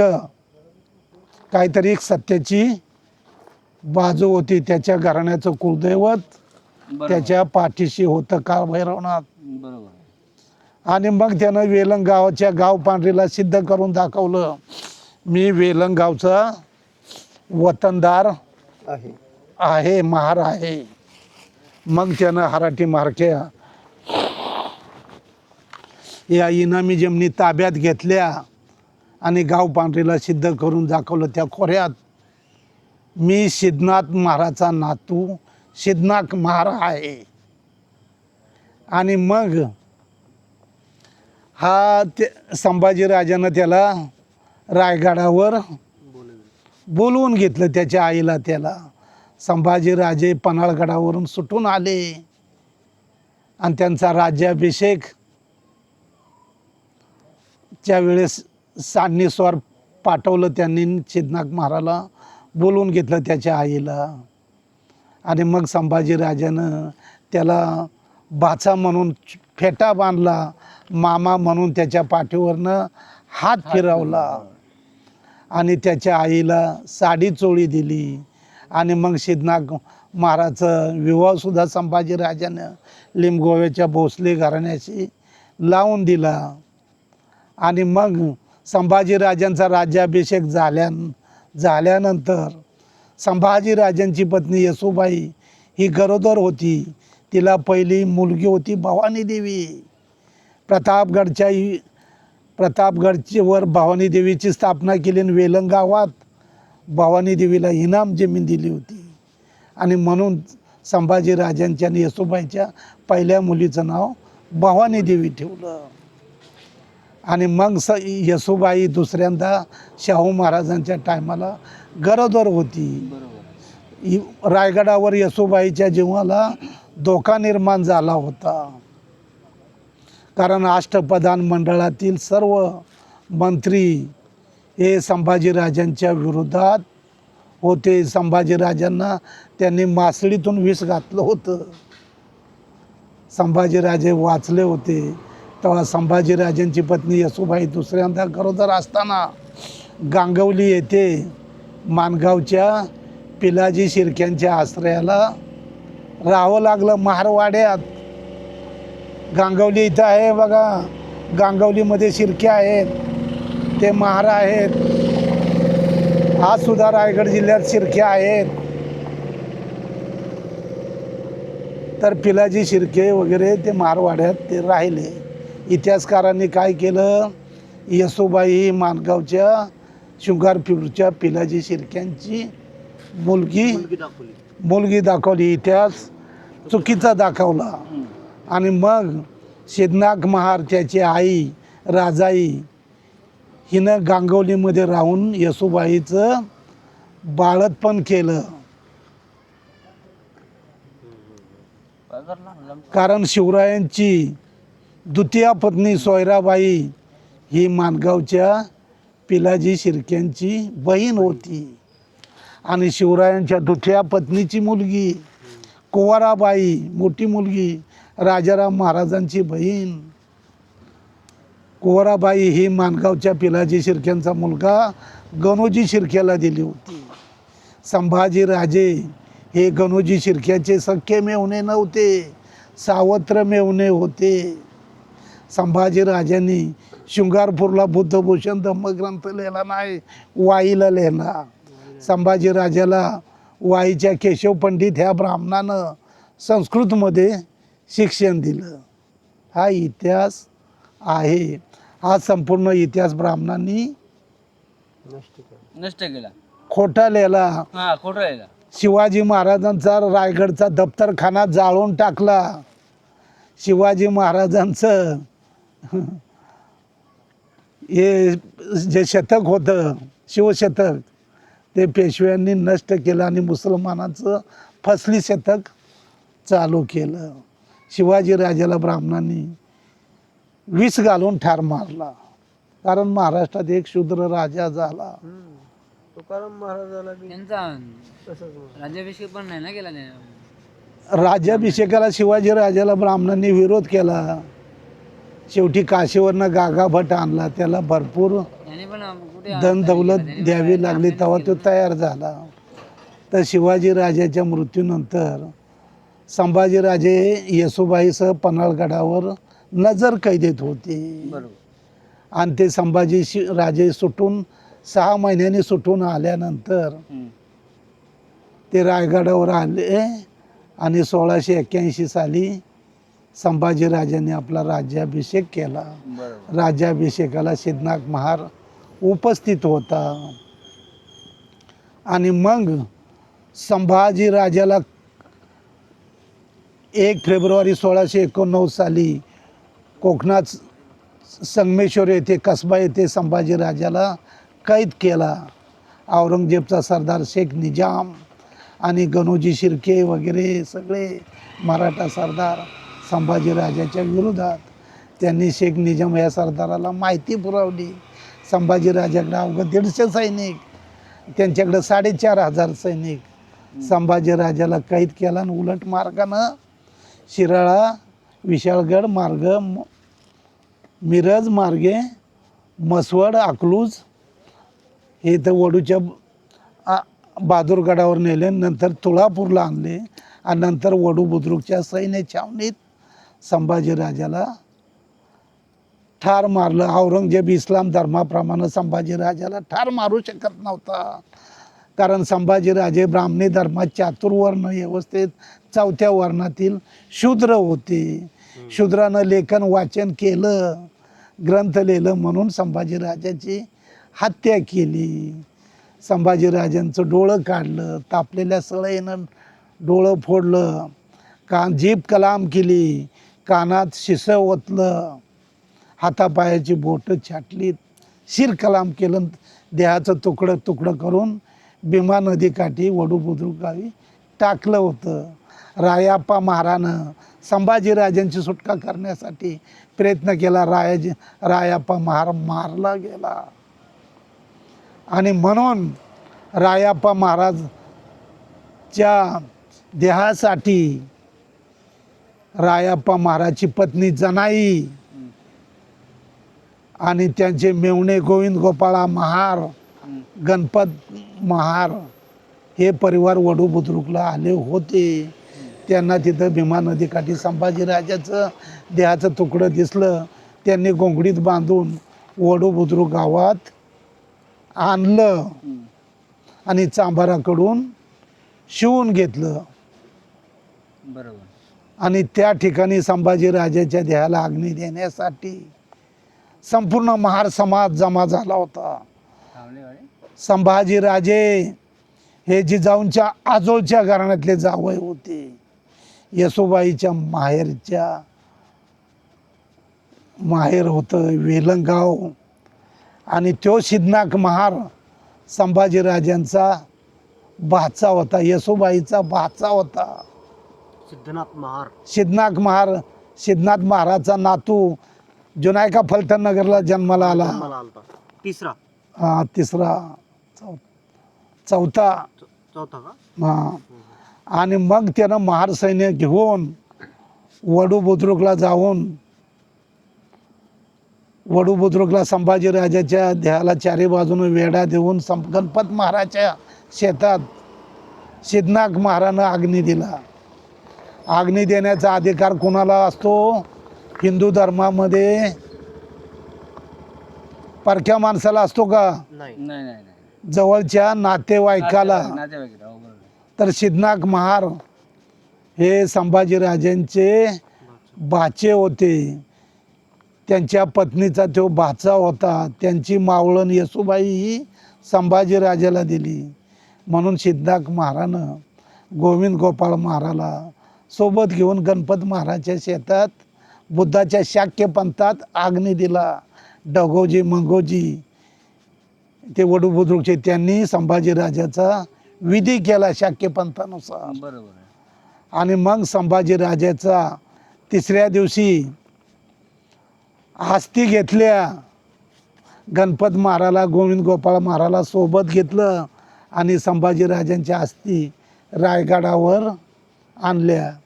वडू बुद्रुक गावीच सिद्धनाथ महारानं प्रतिज्ञा केली की संभाजीराजांच्या हत्येचा बदला घेतल्याशिवाय राहणार नाही. बरोबर.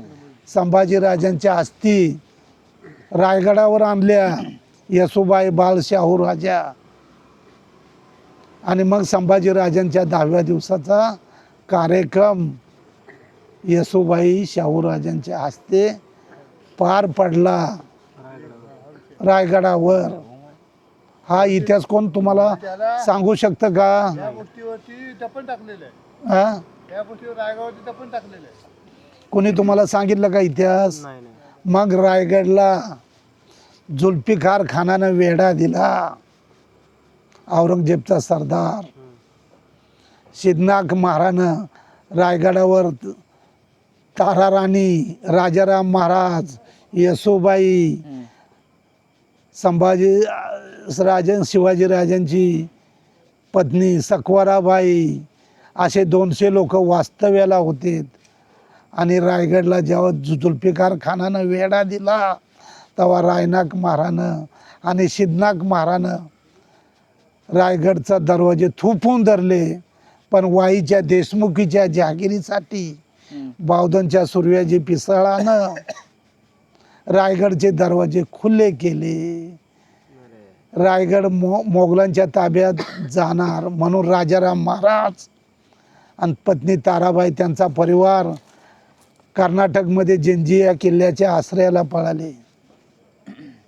आणि येसूबाई, शाहूराजे, सकवाराबाई असे 200 लोकांना कैद झाली. रायगड मोगलांच्या जुल्फिकार खानाच्या ताब्यात गेला. म्हणून म्हणतोय रायगड गातो सिद्धनाथ, रायनाथ गाथा. हा इतिहास आहे. आणि मग 1700 साली राजाराम महाराज सिंहगडावर वारले होते. सिद्धनाथ महाराज 18 वर्ष तळ हातावर प्राण घेऊन औरंगजेबच्या 5 लाख मोगल सैनिकांच्या विरोधात स्वराज्याचा लढा उभारला. औरंगजेबला सळकी पळून सोडलं होतं. औरंगजेबचे सैनिक आपल्या घोड्यांना ओढ्यावर पाणी पाजत असताना ते विचारत असत, काय रे तुला पाण्यामध्ये सिद्धनाथ महार दिसतो का? तेव्हा तो पाणी पित नाहीस. एवढा सिद्धनाथ महाराचा त्याच्या महार सैनिकाचा दरारा होता. अरे धनाजी जाधव, संताजी घोरपडे ह्यांचा इतिहास मांडतात आणि खरा इतिहास लपवला जातो. लपवला गेला. लपवला गेला. बरोबर. 1700 साली राजाराम महाराज वारले. त्यांची पत्नी ताराबाईनं धनाजी जाधव, संताजी घोरपडे हातावर प्राण घेऊन औरंगजेबला सळोकी करून सोडलं असतं तर सिद्धनाथ महाराजांना त्याच्या महार सैनिकांनी. आणि मग रायगडला जुल्फिकार खानानं वेढा दिला असताना तो रायगड मोगलांच्या ताब्यात गेला. येसूबाई, शाहूराजे यांना कैद झाली. त्यांना जुल्फिकार खानानं दिल्लीला नेलं, आग्र्याच्या कैदेत ठेवलं.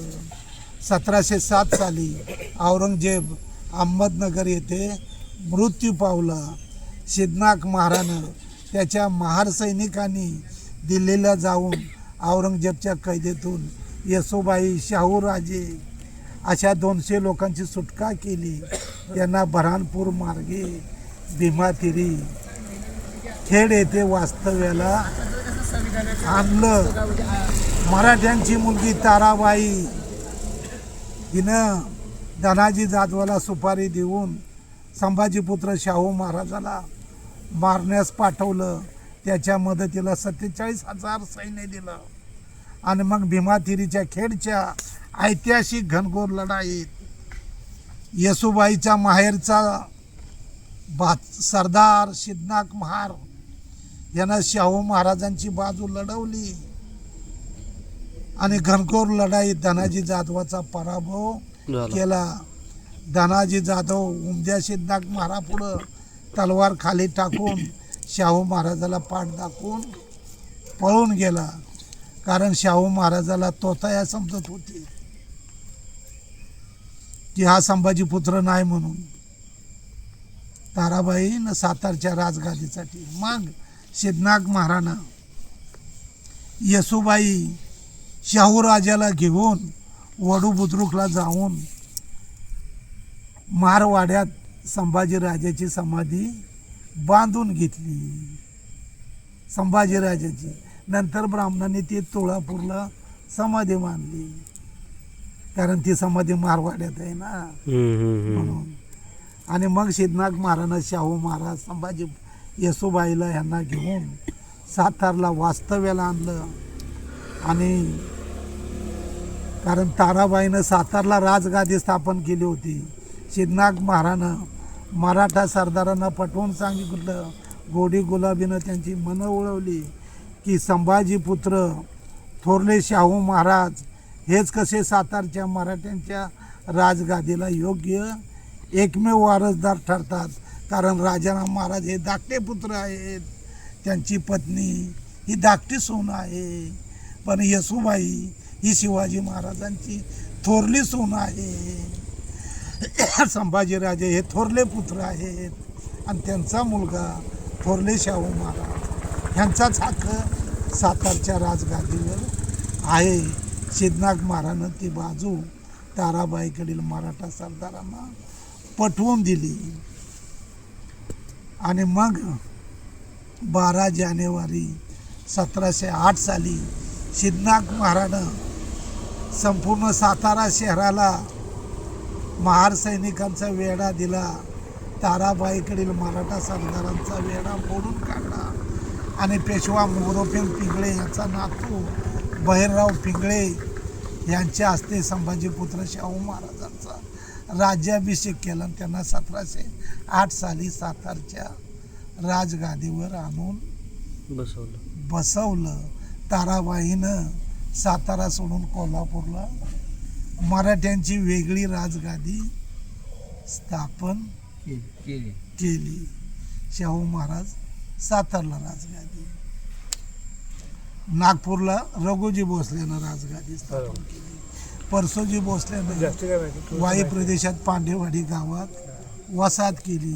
गोविंद गोपाळ महाराला त्यांच्या घराण्याची वडू बुद्रुकला हत्या होऊ नये म्हणून वाई प्रदेशात वास्तव्याला आणलं सिद्धनाथ महाराजांना.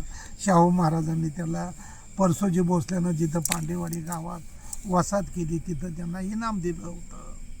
ते खालसा केलं आणि इथले शिर्के पळून गेले ते औरंगजेबच्या आश्रयाला.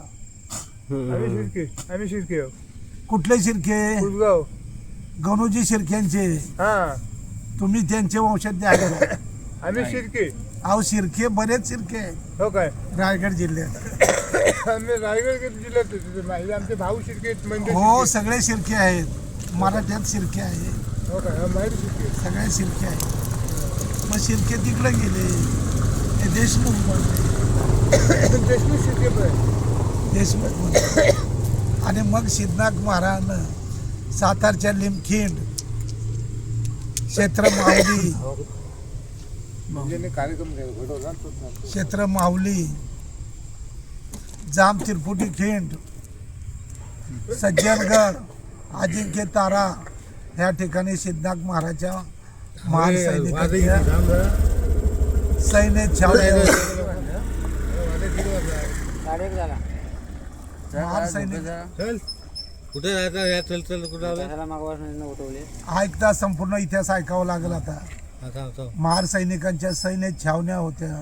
सिद्धनाथ महाराजांना बघ जरा शाहू महाराजाला अनेक लढाईत मदत केली जा इथे सगळं आणि मग 1739 साली सिद्धनाथ महाराजानं शाहू महाराजांना वारणेचा प्रदेश जिंकून दिला. संभा कोल्हापूरच्या तारा राणीचा नातू संभाजी राजांच्या विरोधात वारणेचा प्रदेश जिंकून दिला. वारणेच्या अलीकडचा प्रदेश शाहू महाराजांच्या ताब्यात आला. पलीकडचा प्रदेश ताराबाईच्या ताब्यात गेला. आणि मग सिद्धनाथ महाराजानं शाहू महाराजांना मिरजेचा किल्ला जिंकून दिला सांगली जिल्ह्यातील. आणि मग शाहू महाराजांनी सिद्धनाथाचा गौरव करून त्याला मिरज प्रांतात साहेब कळंकी हे इनाम दिलं. अच्छा, कळंकी कळंकी. आणि ते कळंबी वेगळं. कळंकी इनाम दिलं. तर आणि सातारा जिल्ह्यात वाई प्रदेशात वाई प्रांतात कोरेगाव कसबे, शिरडोन, राजमंडल, गोवे समर्थ, लिंब, आरळ, वाई प्रदेशात कळक असं पहिल्या सिद्धनाथ महाराजाला शाहू महाराजांनी इनाम दिली. वाईच्या लिंब गोवे ह्या वतनावर कुसनाक, राजमंडल, गोवे समर्थ, लिंब ह्या वतनावर कुसनाक सिद्धनाथ हे नाव आहे. त्या इनामदारांचं नाव आहे का त्या वतनावर? नाही. आणि मग सिद्धनाथ महाराजांना तिथं मोकाशी ठेवला होता खंडनाथ महार. अच्छा.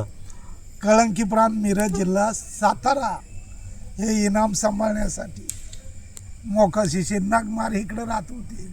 मग सिद्धनाथ महार पानिपतच्या लढाईला गेले. ते जखमी होऊन आले, मृत्यू पावले. नानासाहेब पेशव्यानं त्यांची सातारा जिल्ह्यातील दक्षिण सातारा जिल्ह्यातील मिरज प्रांतातील कळंकी हे इनाम खालचं केलं. सिद्धनाथ महाराज आपल्या मूळ गावी आले, ते मृत्यू पावले. 1770 साली त्यांचा नातू दुसरा सिद्धनाथ महार वाई प्रदेशात वेलंग गावात जन्माला आला. बापरे. त्याचं नाव आजोबाच्या नावानं सिद्धनाथ ठेवलं. तो वेलंग गावात लहानाचा मोठा झाला, पैलवान बनला. आणि तो ब्रिटिशांच्या फौजेत दाखल झाला. 1791 सालच्या धारवाडच्या लढाईत ब्रिटिश आणि पेशवे एकत्र आले होते. सिद्धनाथ महार बॉम्बे रेजिमेंटमधून 3ऱ्या रेजिमेंटमधून धारवाडच्या लढाईत ब्रिटिशांच्या बाजूने उतरला होता.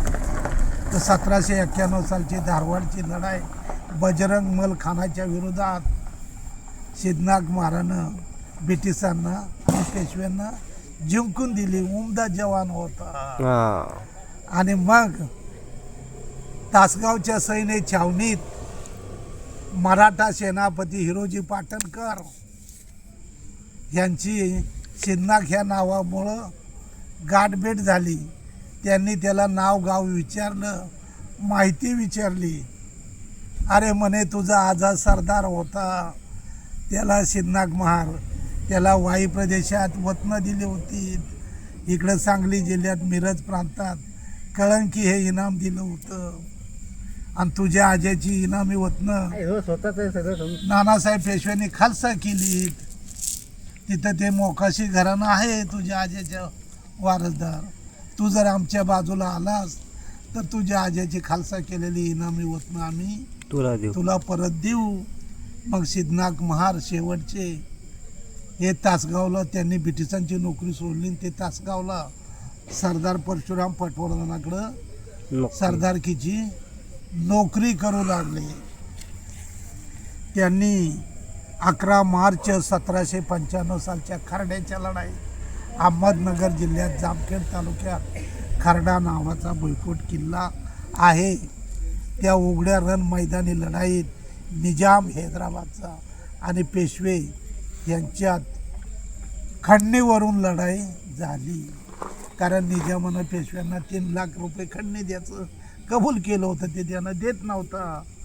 म्हणून पेशवे आणि निजामात खर्ड्याची लढाई 11 मार्च 1795 सालची खर्ड्याची लढाई झाली. खर्ड्याच्या लढाईमध्ये सांगलीचे सरदार, पेशव्यांचे सरदार परशुराम भाऊ पटवर्धन यांना निजामाच्या सैन्याने चारही बाजूनं घेरलं होतं आणि त्यांना घोड्याखाली पाडून ठार मारणार होते.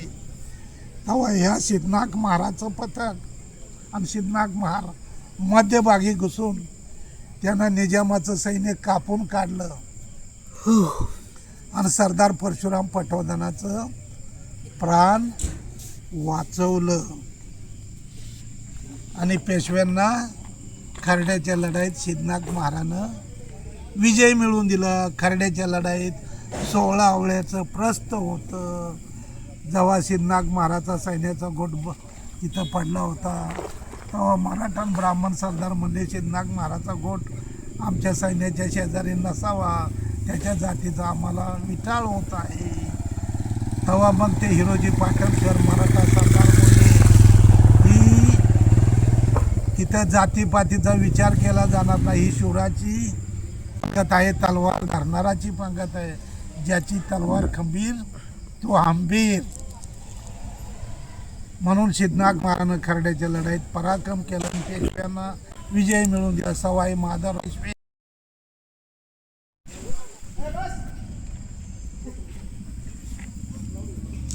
तर 11 मार्च 1795 सालच्या खर्ड्याच्या लढाईत 16 आवळ्याचं प्रस्थ होतं. जाती सिद्धनाथ महाराजचा गोठ बाजूला करावा अशी ही ब्राह्मण मराठा सरदारांची भावना होती. म्हणून सिद्धनाथ महाराजानं महाराजांचा पराक्रम खर्ड्याच्या 11 मार्च 1795 सालच्या खर्ड्याच्या लढाईत दाखवून दिला आणि आपल्या तलवारीनं निजामाचं सैन्य कापून काढलं आणि सरदार परशुराम पटवर्धनाचं प्राण वाचवलं. आणि मग तेव्हा तो पटवर्धन सिद्धनाथ महाराजच्या गळ्यात पडला. बोल सिद्धनाथ, आज तू माझं प्राण वाचवलंस, बोल तुला काय पाहिजे.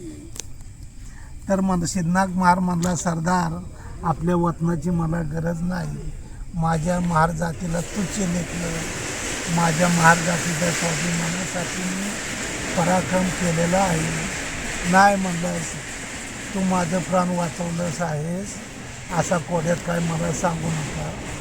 मग सिद्धनाथ महाराजानं त्याला परशुराम पटवर्धनाला सांगितलं, तुमच्या ताटाला ताट, तुमच्या पाटाला पाठ, तुमच्या मांडीला मांडी लावून मी तुमच्या घरात येऊन तुमच्या शेजारी जेवायला बसलो पाहिजे, असं मागणं मला वतन द्या. तेव्हा सिद्धनाथ महाराजला सातारचे दुसरे शाहू महाराज, सवाई माधवराव पेशवे, हिरोजी पाटणकर, परशुराम पटवर्धन यांनी दक्षिण सातारा जिल्ह्यात मिरज प्रांतात तासगाव संस्थानात कळंकी हे इनाम दिलं. गाव दिलं नाही, इनाम दिलं. त्या जमिनीला कळंकी हे नाव होतं. आणि मग ते इनाम मोकाशी खंडनाथ महाराजच्या ताब्यात होतं. ते शाहू महाराजांनी पेशव्यांनी परशुराम पटवर्धन काढून घेऊन खर्ड्याच्या लढाईतील सिद्धनाथ महाराजला दिलं. त्या ठिकाणी सिद्धनाथ महाराजांना काही दुसरी पत्नी केलेली नाही. सांगली 1947 सालच्या स्वातंत्र्यानंतर कळंकी प्रांत, मिरज जिल्हा सातारा ह्या इनाम वतनाचं नामांतर होऊन मौजे कळंबी तालुका मिरज जिल्हा सांगली हे गाव झालं. अच्छा, 1947 सालच्या स्वातंत्र्यानंतर. हे स्वातंत्र्यानंतर पूर्ण बदलण्यात आलं नाव. हो.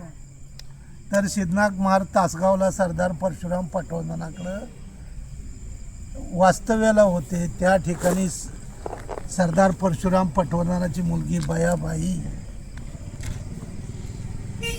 हिला बारामतीच्या जोशी घराण्यात दिली होती. ती 9व्या वर्षी विधवा झाली होती. ती देखणी होती, खूबसूरत होती. सिद्धनाथ महाराज विवाहित होते, उमदे जवान होते. आणि त्या ठिकाणी सिद्धनाथ महाराज आणि सरदार परशुराम पटवर्धनाच्या मुलीशी बायाबाईशी नजरानजर झाली. नजरानजर झाल्यामुळं त्यांचं प्रेम जुळून आलं आणि मग सिद्धनाथ महाराजचं प्रेम प्रकरण हे बाजीराव पेशव्याला समजलं आणि मग सिद्धनाथ महाराजला ते मोकाशी घराणं पेशव्यांच्या बाजूलाच होतं. त्यांचं इनाम खालसा करून सिद्धनाथाच्या नावावर केलं होतं. बरोबर. सिद्धनाथानं त्यांना राहायला घर बांधून दिलं होतं. ते सिद्धनाथ तासगावला राहत होते, कळंबी गावात राहत नव्हती. तासगावला राहत होते. त्यांनी काही द्वितीय पत्नी केली नाही. मोकाशी इनामदार घराणं सिद्धनाथ महाराजचं वंशज नाही. त्यांचा पूर्वज काळनाग महार, खंडनागाचा मुलगा काळनाग महार. खंडनाग महाराला 2 मुलगं, काळनाग महार, फिरंगनाग महार. तर ते सिद्धनाथाबरोबर होते तासगावला आणि सिद्धनाथाचं प्रेम प्रकरण हे उघड झालं. त्याला त्या ठिकाणी पेशव्यांनी कैद केला. त्याची शस्त्र जप्त केली, तलवार काढून घेतली, त्याला एका वस्त्रावर ठेवला. त्याला तिथं ठार मारणार होते. हे मोकाशी इनामदार घराणं ते पेशव्यांना फितूर झालं. ते सिद्धनाथाच्या विरोधात निघालं. त्यांची जी बहीण होती हौसा, हे सिद्धनाथाच्या गळ्यात बांधत होती. सिद्धनाथानं नकार दिला. ती विधवा होती. बरोबर. त्याने सिद्धनाथानं नकार दिला. कुठल्याही शूरवीराला लग्नाची पत्नी असताना तो दुसरी पत्नी करल का? त्याला मुलं होती सिद्धनाथाला वायू प्रदेशात वेलंग गावात आणि त्या ठिकाणी तो खूबसूरत असल्यामुळं त्या सांगलीच्या सरदार पटवर्धनाच्या मुलीशी त्याचं प्रेम संबंध आलं. कारण सरदार आहे. सरदार एवढ्या ते लांब वेलंग गावानी तिकडं लांब राहायचं. त्यामुळं प्रेम करणं हा काय गुन्हा नाही, एक नैसर्गिक प्रक्रिया आहे. तर सिद्धनाथाचं प्रेम प्रकरण बाजीराव पेशव्याला पटवर्धन घराण्याला समजलं. सरदार परशुराम पटवर्धन हयात नव्हती. 1796 साली गाडगे घराण्यानं त्यांची हत्या केली होती.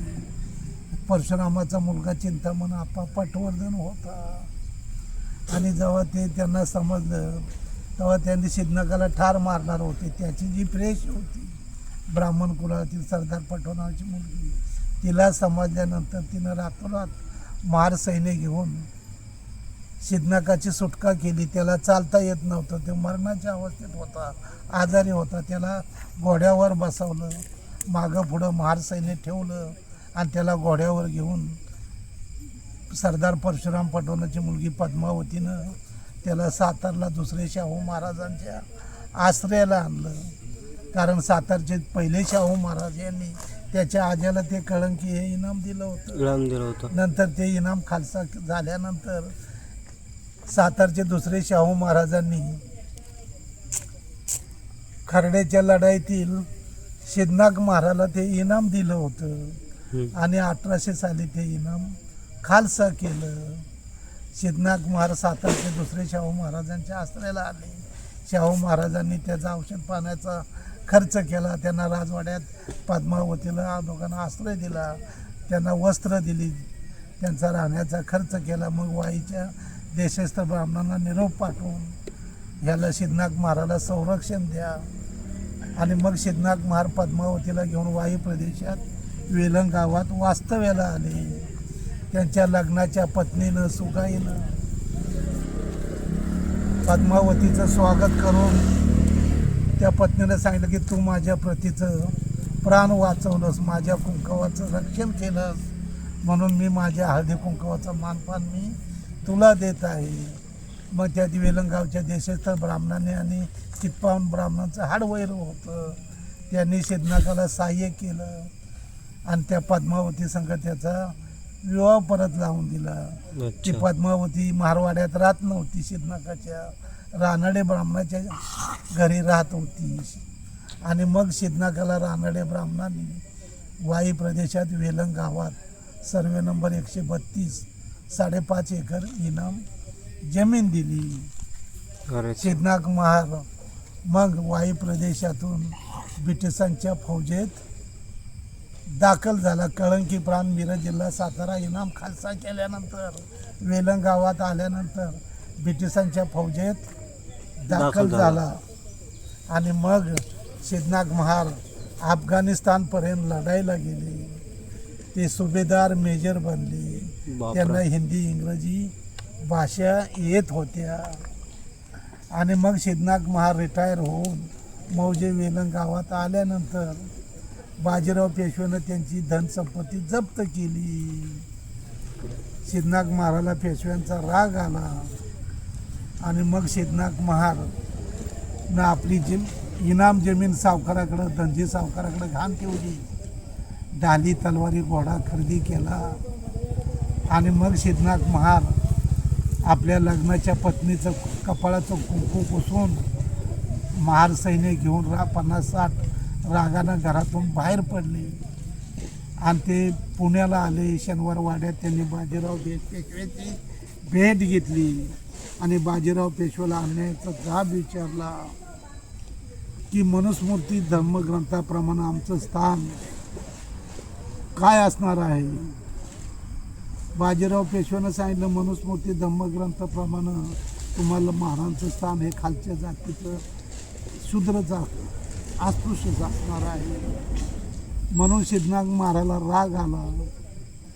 त्यानं बाजीराव पेशव्याला आव्हान दिलं. महार सैन्य घेऊन 50-60 त्याची सोबती हा वडू बुद्रुकला आला. त्यानं संभाजीराजाच्या समाधीचं दर्शन घेतलं आणि मग 50-60 महार सैन्य घेऊन शिरूरच्या छावणीत दाखल झाला आणि तो ब्रिटिशांना मिळाला. आणि मग 1 जानेवारी 1818च्या भीमा कोरेगाव लढाईत ब्रिटिशांच्या बाजूनं सिद्धनाथ महार लढाईत उतरले. पेशव्यांचे 30,000 सैनिक होते. लढाईमध्ये सिद्धनाथ महार उतरल्यामुळं पेशव्यांचे 2,000 सैनिक माघारी फिरले आणि मग 28,000 सैन्य उरले. मग सिद्धनाथ महार त्याचे 500 महार ब्रिटिशांचं काय सैन्य होतं आणि मग स्टाटन हा अधिकारी होता. अधिकाऱ्यांचं नाव काय होतं? स्टाटन. मग दारू भीमातिरीच्या काठी युद्धाला सकाळी 9 वाजता सुरुवात झाली. दिवस उगवला तर 1 दिवस 1 रात्र युद्ध चाललं होतं.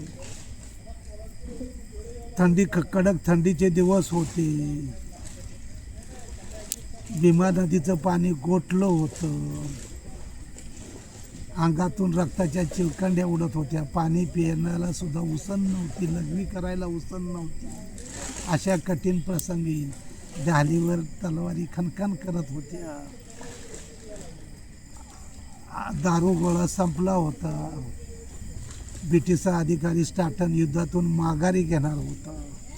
मग सिद्धनाथ महार म्हणले जास्त हाल पेशवाईत महारामांगाचं झाल्यात आम्ही मरू पण युद्धातून माघारी घेणार नाही. मग सिद्धनाथ महारानं त्याच्या महार सैनिकांनी तलवारीच्या बळावर लढाई चालू ठेवली आणि सिद्धनाथ महारानं मध्यभागी घुसून पेशव्यांचा सेनापती बापू गोखलेंचा मुलगा गोविंद बाबाला आपल्या तलवारीने ठार केला आणि युद्धात विजय मिळवला.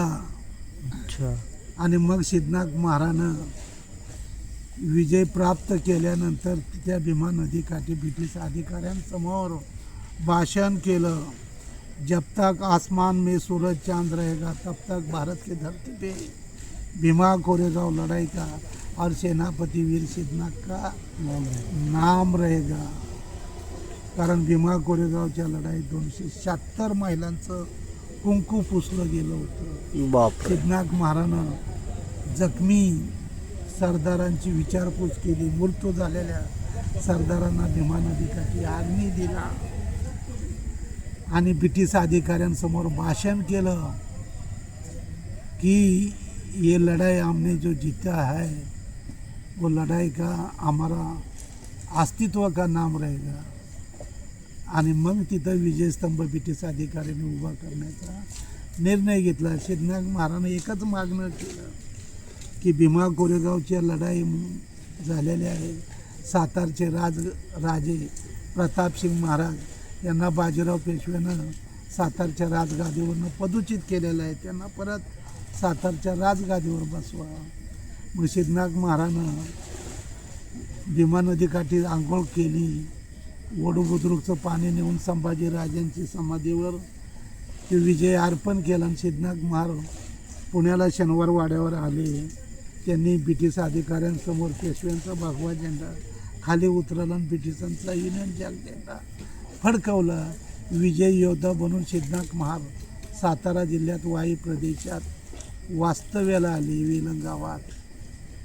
मग वेलंग गावात त्यांची विजय मिरवणूक काढण्यात आली. 1862 पर्यंत सिद्धनाथ महाराज जिवंत होते. त्यांनी इनाम कमिशनरला साक्ष दिलेली आहे. सातारा जिल्ह्याच्या ग्रॅज्युएटवर कोल्हापूरच्या संस्थानेकडून मिळालेल्या लक्ष्मीदेवी इनाम जमिनीवर सिद्धनाथ वालन कृष्णनाथ महार हे नाव पुरावा दाखल उतार आहे. प्रतापगडच्या भवानी देवी इनाम जमिनीच्या रेकॉर्डावर सिद्धनाथ वालन कृष्णनाथ महार हे नाव पुरावा दाखल उतार आहे. आणि वेलंगावच्या सर्वे नंबर 147 हिस्सा नंबर 4 या पोटफाळणी नकाशाच्या उतार्यावर ताब्या वीर सिद्धनाथ महार हे नाव आहे. सरकारी पुरावा आहे, खोटा इतिहास नाही, सरकारी पुरावा आहे ते. त्यामुळं सिद्धनाथ महार सातारा जिल्ह्यातील वाई प्रदेशातील वेलंगावचे होते. तर सिद्धनाथ महाराजांना भीमा कोरेगावची लढाई जिंकल्यानंतर सांगलीचं पटवर्धन घराणं आपलं संस्थान वाचवण्यासाठी ते ब्रिटिशांना फितूर झालं. आणि मग त्यांनी चिंतामण आप्पा पटवर्धनानं ते कळंकी प्रांत मिरज जिल्हा सातारा हे इनाम मोकाशी खडनाकाच्या नावावर होतं. ते त्याचा मुलगा काळनाक महार फिरंगनाथ महार यांच्या नावावर ते 823 एकर नुसतं नामधारी केलं.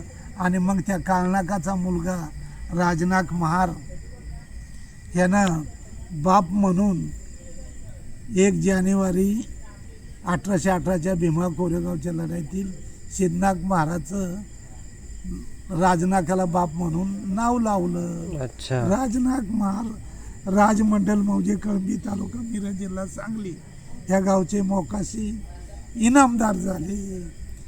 तर सिद्धनाथ महाराजचा राजनाथ महार मुलगा नाही. राजनाथ महाराजांना ब्रिटिश अधिकाऱ्यांना तिथं साक्ष दिली. तेव्हा तो लँड रजिस्टरचा उतारा बनला गेला. कारण पटवर्धन घराण्यानं तिथं काळनाथ महाराला डुप्लिकेट सिद्धनाथ बनवला. म्हणे त्या काळनाथ महारानं फिरंगनाथ महारानं 1761 सालची पानिपतची लढाई लढला. काळनाथ महार 11 मार्च 1795 सालची खर्ड्याची लढाई लढला. 1 जानेवारी 1818ची भीमा कोरेगावची लढाई लढला. विजय योद्धा बनून काळनाथ महार मौजे कळंबी गावात वास्तव्याला आला. त्याला पेशव्यांनी ब्रिटिशांनी त्याचा सत्कार केला आणि त्याला 823 एकर जमीन इनाम दिली. आता 3 लढाया लढणारा काळनाथ महार 1 जानेवारी 1818ची भीमा कोरेगावची लढाई लढल का? ह्याचं वयमान किती? 90व्या वर्षी म्हातारा माणूस भीमा कोरेगावची लढाई लढेल का? सिद्धनाथ महारानं 50व्या वर्षी भीमा कोरेगावची लढाई लढलेली आहे. आणि मग काळनाथ मौजे कळंबी तालुका मिरज जिल्हा सांगली मोकाशी इनामदार घराण्याचं कुलदैवत कर्नाटकमधील सौंदतीच्या यल्लम्मा देवी कुलदैवत आहे. ते घराणं महाराष्ट्राच्या बाहेरचं कर्नाटकचं घराणं, यल्लंबाचं जोगत्याचं घराणं. तर जोगत्याच्या घराण्यात सिद्धनाथ महार जन्माला येत्याल का? नाही. काळनाथ महार हा यल्लंबा देवीचा लुगडं नेसायचा, कपाळाला हिरवा भांडारा ल्याचा आणि ते जोगत्याचा देवारा घेऊन जोगवा मागायचा. तर जोगता कधी भीमा कोरेगावची लढाई लढल का? तर कळंबी तालुका मिरज जिल्हा सांगली या गावात यलंबाच्या जोगत्याची समाधी आहे. ते जोगत्याचं मुखवटं आहे आणि काळनाग महार हा यलंबाचा जोगता होता. आणि भीमा कोरेगाव लढ्यातील सिद्धनाग महाराज होते ना, खर्ड्याच्या लढ्यातील सिद्धनाग महाराजची शस्त्र ही पेशव्यांनी जप्त केलेली आहेत. ती इनामदार मोकाशी घराण्याच्या ताब्यात आहेत. चिलकत, तलवार, डाली. तर हे खोटा इतिहास आहे. तिथं ही कळंबी गावात 1 जानेवारी 1818च्या भीमा कोरेगाव लढ्यातील सिद्धनाग महाराजची समाधी नाही. यलंबाच्या जोगत्याची समाधी आहे. 1 जानेवारी 1818ला भीमा कोरेगावच्या लढाईला 200 वर्ष पूर्ण झाल्यानिमित्त मौजे कळंबी तालुका मिरज जिल्हा सांगली ह्या गावात लॉर्ड बुद्ध चॅनलवाल्यानं 29 डिसेंबरला शौर्य परिषद घेतली सिद्धनागाच्या नावानं. आणि त्यांनी खोटं सांगितलं की सिद्धनाग महार कळंबीचे इनामदार होते, हे होते. तर लॉर्ड बुद्ध चॅनलवाल्यानं ती खोटी माहिती प्रसारित केली. त्यामुळं मला पुस्तक लिहावं लागलं.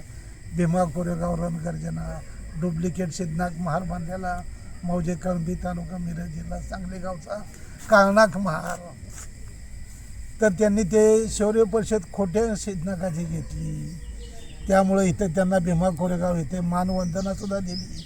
जेव्हा मी इतिहास खरा मांडला, राजकुमार बोडाले साहेबांना सांगितलं, ते समाज कल्याण मंत्री होते. आणि मग त्यांनी 15 डिसेंबर 1919ला महारेजिमेंटची परिषद घेतली गेट ऑफ इंडियावर. त्या ठिकाणी महाराष्ट्राचे मुख्यमंत्री देवेंद्र फडणवीस साहेबांनी सांगितलं की बऱ्हाणपूरच्या वेढ्यात संभाजीराजे अडकलेले असताना मोगलांच्या सैनिकांनी त्यांना घेतलं असताना 25 महार सैनिकांनी त्यांची सुटका केली. मोगलांच्या नाकात दम आणणारे नागेवाडीचे नागनाथ महार आणि खर्ड्याची लढाई असो, भीमा कोरेगावची लढाई असो, सिद्धनाग सातारा वाई वेलंगचे होते. हे सगळ्या यूट्यूबवर जाहीर झालेलं आहे. तर कळंबी गावचा सिद्धनागाचे ते वंशज नाही, डुप्लिकेट आहे. ते डुप्लिकेट आहेत. ते जोगत्याचं घराणं मूळचं मुसलमान झालेलं. महार समाजात मोकाशी आडनाव नाही. इनामदार हे महार समाजाला पदवीच नाही, ही फितुरेची पदवी आहे ती. बरोबर. तर खरे सिद्धनागाचे वारस नाही. मिले इनामदार, सुभाष इनामदार वगैरे, प्रमोद इनामदार, हे सगळे खोटे वंशज सांगतात प्रतिष्ठेसाठी. खरे वारस नाहीत. तर महाराष्ट्र सरकारनं ते कळंबी तालुका मिरज जिल्हा सांगली गावात जे सिद्धनागाची जप्त केलेली शस्त्र आहेत ती ताब्यात घ्यावीत आणि ते पुरातन खात्याच्या ताब्यात द्यावीत. आणि सिद्धनागाची भीमा कोरेगाव येथे स्मारक चांगलं उभं करावं ऐतिहासिक पुतळा, आणि त्या ठिकाणी ती शस्त्र ठेवण्यात यावीत प्रदर्शनासाठी. मी सिद्धनाग महाराजचे 5व्या पिढीचे वंशज आयुष्यमान शामराव सरनाईक कांबळे, पुनर्वसन वेलंग, पोस्ट शिरंबे, तालुका कोरेगाव इथे राहतो. माझं मूळ गाव सातारा जिल्ह्यात वाई प्रदेशात मौजे वेलंग गाव आहे. 1975 सालच्या कृष्णा धोम धरण प्रकल्पात सिद्धनाग महाराजची हराठी मार्की हिनं महारवतनाचं गावठाण हे सगळं धोमधरणाच्या पाण्यात गेलं. त्यांची समाधी पाण्यात गेली. आता त्यांचं ते दगडाचं थडगं आहे. तर ते सिद्धनागाला इनाम जमीन दिली होती, त्या जमिनीत दगडाचं थडगं सिद्धनागाचं आहे. त्या ठिकाणी या जायला रस्ता नाही, बऱ्याच अडचणी आहेत. आणि आता हा सिद्धनागाचा इतिहास हा पेशव्यांनी नष्ट केलेला इतिहास होता. मी हे पुरावा दाखल कागदपत्र शोधून काढून समाजासमोर पुस्तक रूपानं इतिहास मांडत आहे. समाज मला अजून कुठल्याही कुठल्याही लोकांनी माझा सत्कार स्वागत केलंच नाही कधी. मी फक्त लोकांपर्यंत इतिहास लिहितोय आणि लोकांना पुस्तकं देतोय. आणि त्यातून जे काही तुटपुंज येतंय त्यातून नवीन पुस्तकं मी छापतोय. फार छान इतिहास तुम्ही सांगितला आणि जी खरं वास्तविकता होती ती तुम्ही समाजासमोर मांडली. ही फार गर्वाची गोष्ट आहे. आणि जे लोक खोटा इतिहास प्रचार प्रसार करत आहे त्यांच्यावरती बंदी घातली पाहिजे. आणि जे सिद्धनाथ महाराजांचे खरे वारसदार आहेत त्यांचा सत्कारसुद्धा झाला पाहिजे. मला साधा टेबल सुद्धा देत नाही, खुर्च्या देत नाहीत, स्टॉल लावायला भीमा कोरेगाव स्टॉप आहे ना तिथं. आणि ज्या कोणाला बाबासोबत संवाद घालायचा असेल, ज्या कोणाला वाटत असेल की बाबा चुकीचं बोलताय किंवा बाबा इतिहास चुकीचा सांगतायत, चुकीचा दर्शवितात, ते बाबासोबत येऊन स्वतः व्यक्तिक बसून बाबासोबत चर्चा करू शकतात. बाबाजवळ सबूत आहेत, त्या सबूतवरती बाबा ठामपणे आपलं व्यक्तिमत्व मांडत आहेत. तर बाबांनो, ही संपूर्ण माहिती जी आहे सिद्धनाथ महाराजांबद्दल ही तुम्हाला कशी वाटली हे कमेंटच्या माध्यमातून नक्कीच कळवा. तर असेच व्हिडिओ बघण्यासाठी चॅनलला सबस्क्राईब करा. तर भेटूया पुढच्या व्हिडिओमध्ये. जय भीम बाबा. जय भीम. हे लोकांपर्यंत जाणार का? हा मग